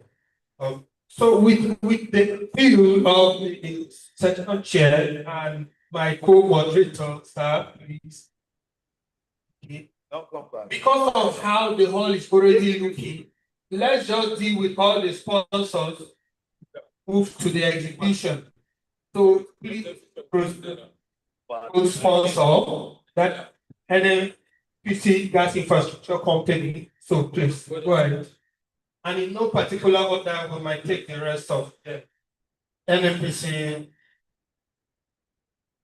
Gas Infrastructure. I don't know who is the representative here. Thank you. Okay, so who's calling your names out? Just come up now because we don't have time. Engineer Chima is here, and their representatives can also come up. Any other person from? We have We Free Wells is Limited. We Free Well Services Limited.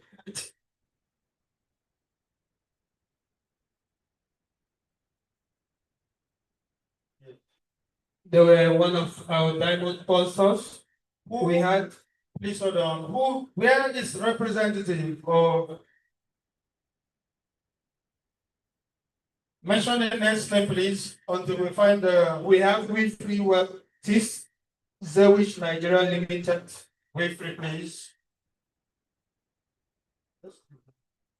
And then we have,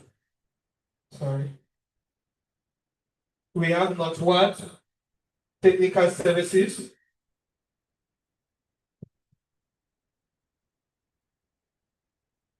We have Benita Cooking Gas.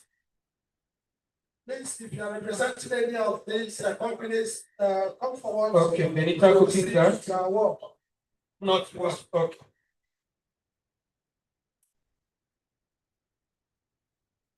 Not What, okay, fine.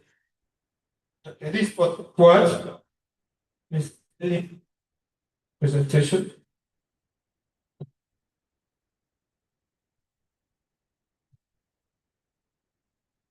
Thank you so very much, National Technical Services. As we is very glad to appreciate you for being our partner, our consistent partner, and we, on behalf of SP104, Maureen, this is to appreciate you for your support and consistent commitment to the development of SP. Thank you so very much. Then we have Avad.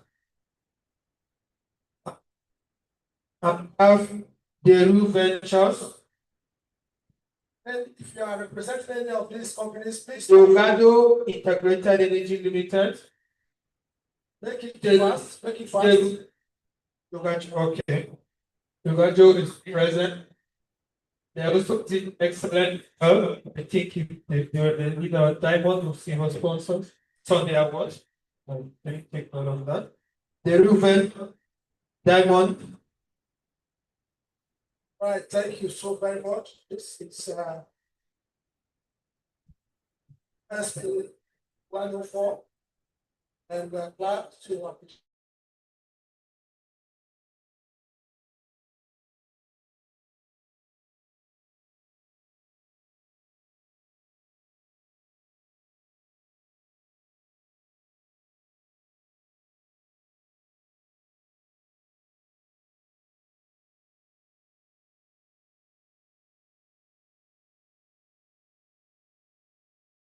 appreciate you for being our partner for all the. We have these co-guys. Chicago Integrated Energy Limited. Congratulations. Okay, maybe thank you for the next category. Our Silver Corporate Sponsors Award. We have WEO Engineering Services. Anybody representing WEO Engineering Services? Eastline Energy Services, one of our Silver Corporate Sponsors.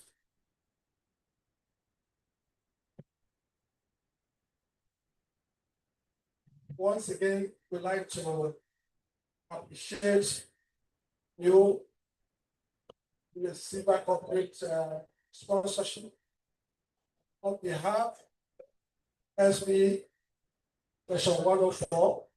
We appreciate you, Eastline Energy Resources Limited, for always being our partner, and we hereby use it to appreciate you and also say that you are being a consistent sponsor.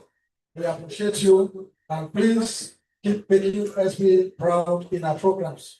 Thank you so much. Now, the next coming up, Eversea Global Services Limited. The next category goes to Exit Global Trust Limited. Thank you, once more. All awardees. Okay, I think Mama, I think it's C Global F. Okay, FT. Thank you. It was an honor to have you guys. Thank you so much. Excellent work. Once again, on behalf of SB 104, we wish to especially acknowledge and appreciate Eversea Global Services Limited for your commitment and support to all our programs. We hereby say thank you so much and congratulations.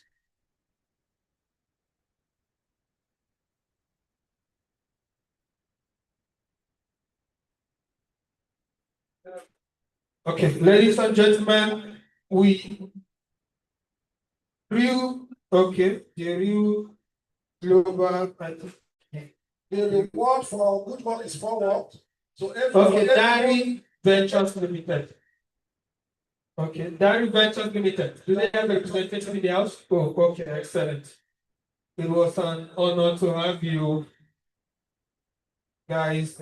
Excellently well sponsorship. It is at this point in time that we'll be moving to the exhibition, at which we will carry out our job every other program to next year, 8 years, but we come back up for the after party. There will be a lot for those who want to drink. Yes. All right, so yes, on the awards, there's no awards left. When we are coming back, it's just for the parties. So once. Hello, No, sir. Yes. Finish your presentation. Thank you so very much. This award is coming from XP, Section 104 branch, and it's a recognition of your support, your programs, the development of SB, and we wish to especially appreciate you and recognize the Diary Ventures Limited.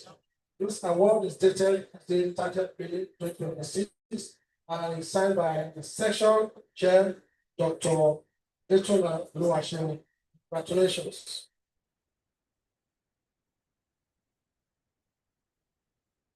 Let's be fast. Okay, since that is question is after this award, they are not here.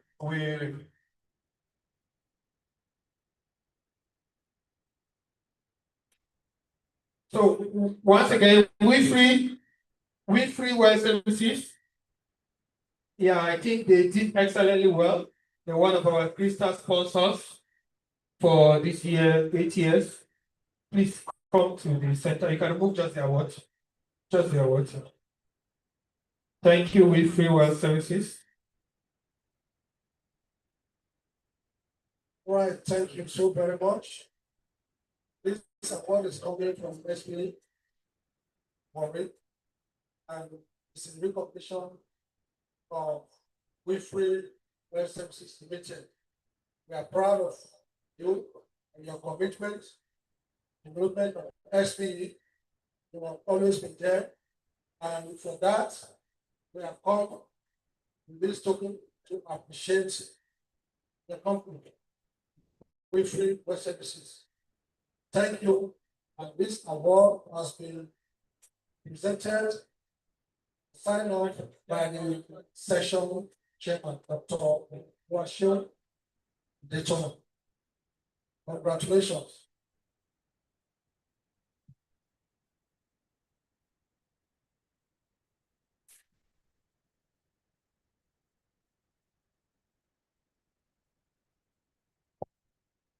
That is all.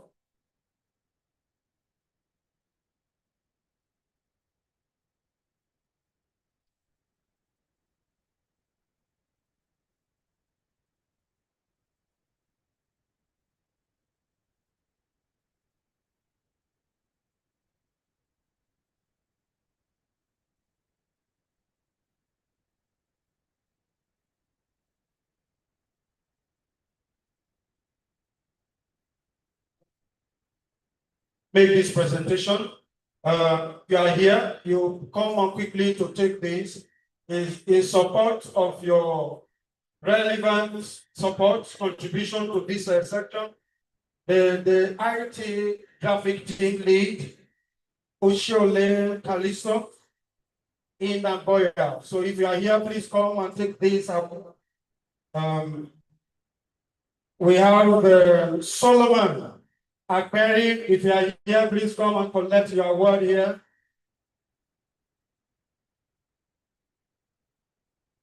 We recognize your sacrifice for this great house, your graphic contribution, everything we do here, you do it with us. We are grateful. We just want to say thank you.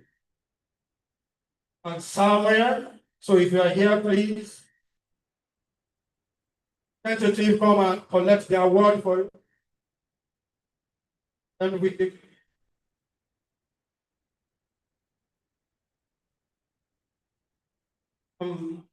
of course, this is also very special. If you've not gone for an exhibition, come and pick it. We are leaving here straight to the exhibition. I believe you are there.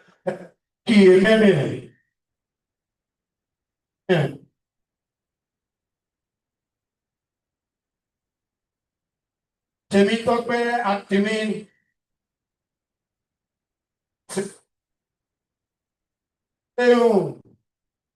Safulahi Ubaka. Come and collect your award. Thank you for the zobo. They say it's sweet. I never drink my own.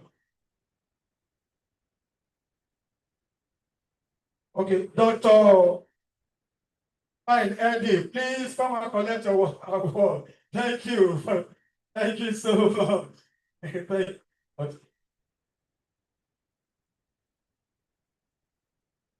Christian, come and collect award for Chris Eguatu.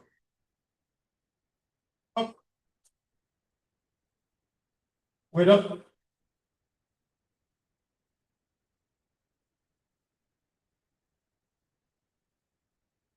Thank you, sir. All right, Abednego, please take charge of the. Thank you very much. There's still another one there, please, sir. Thank you.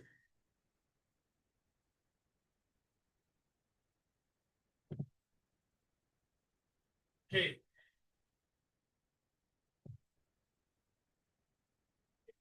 It's been a okay,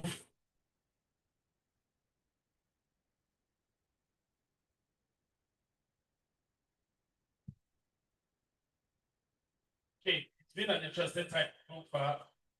Going straight to the exhibition, and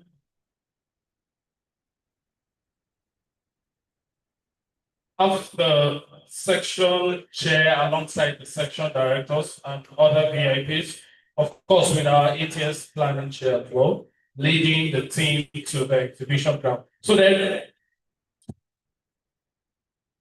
ground,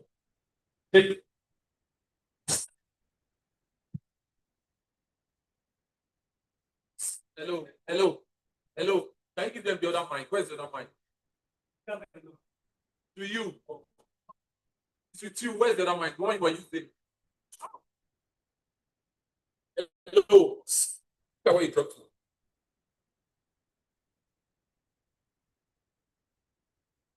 Apologies for that. I want to just switch.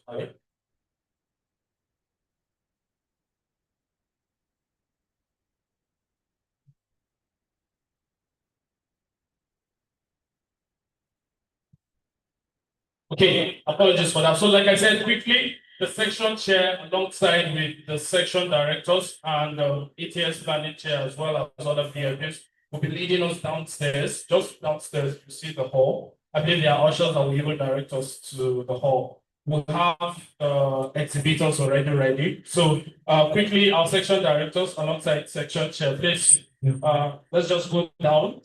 And every member of SP, let's just go down for the exhibition. Thank you. People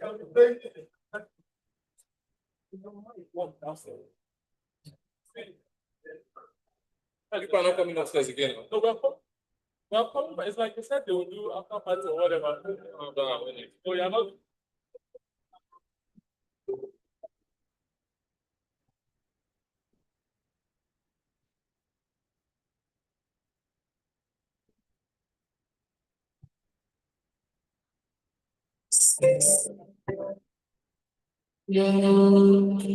Come back again.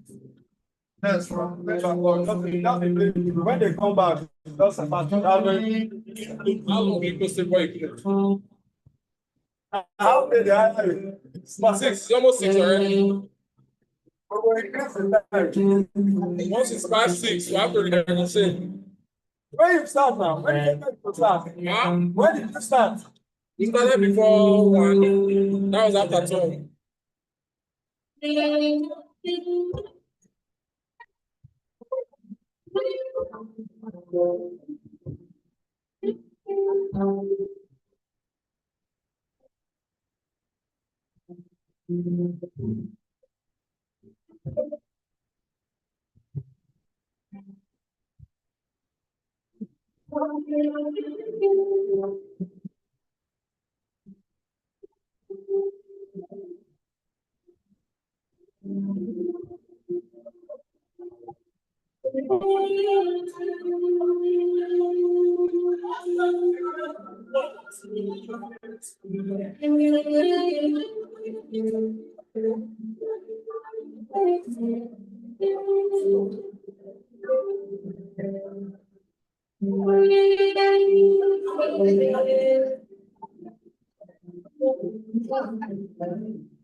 Hello, hello, how you doing?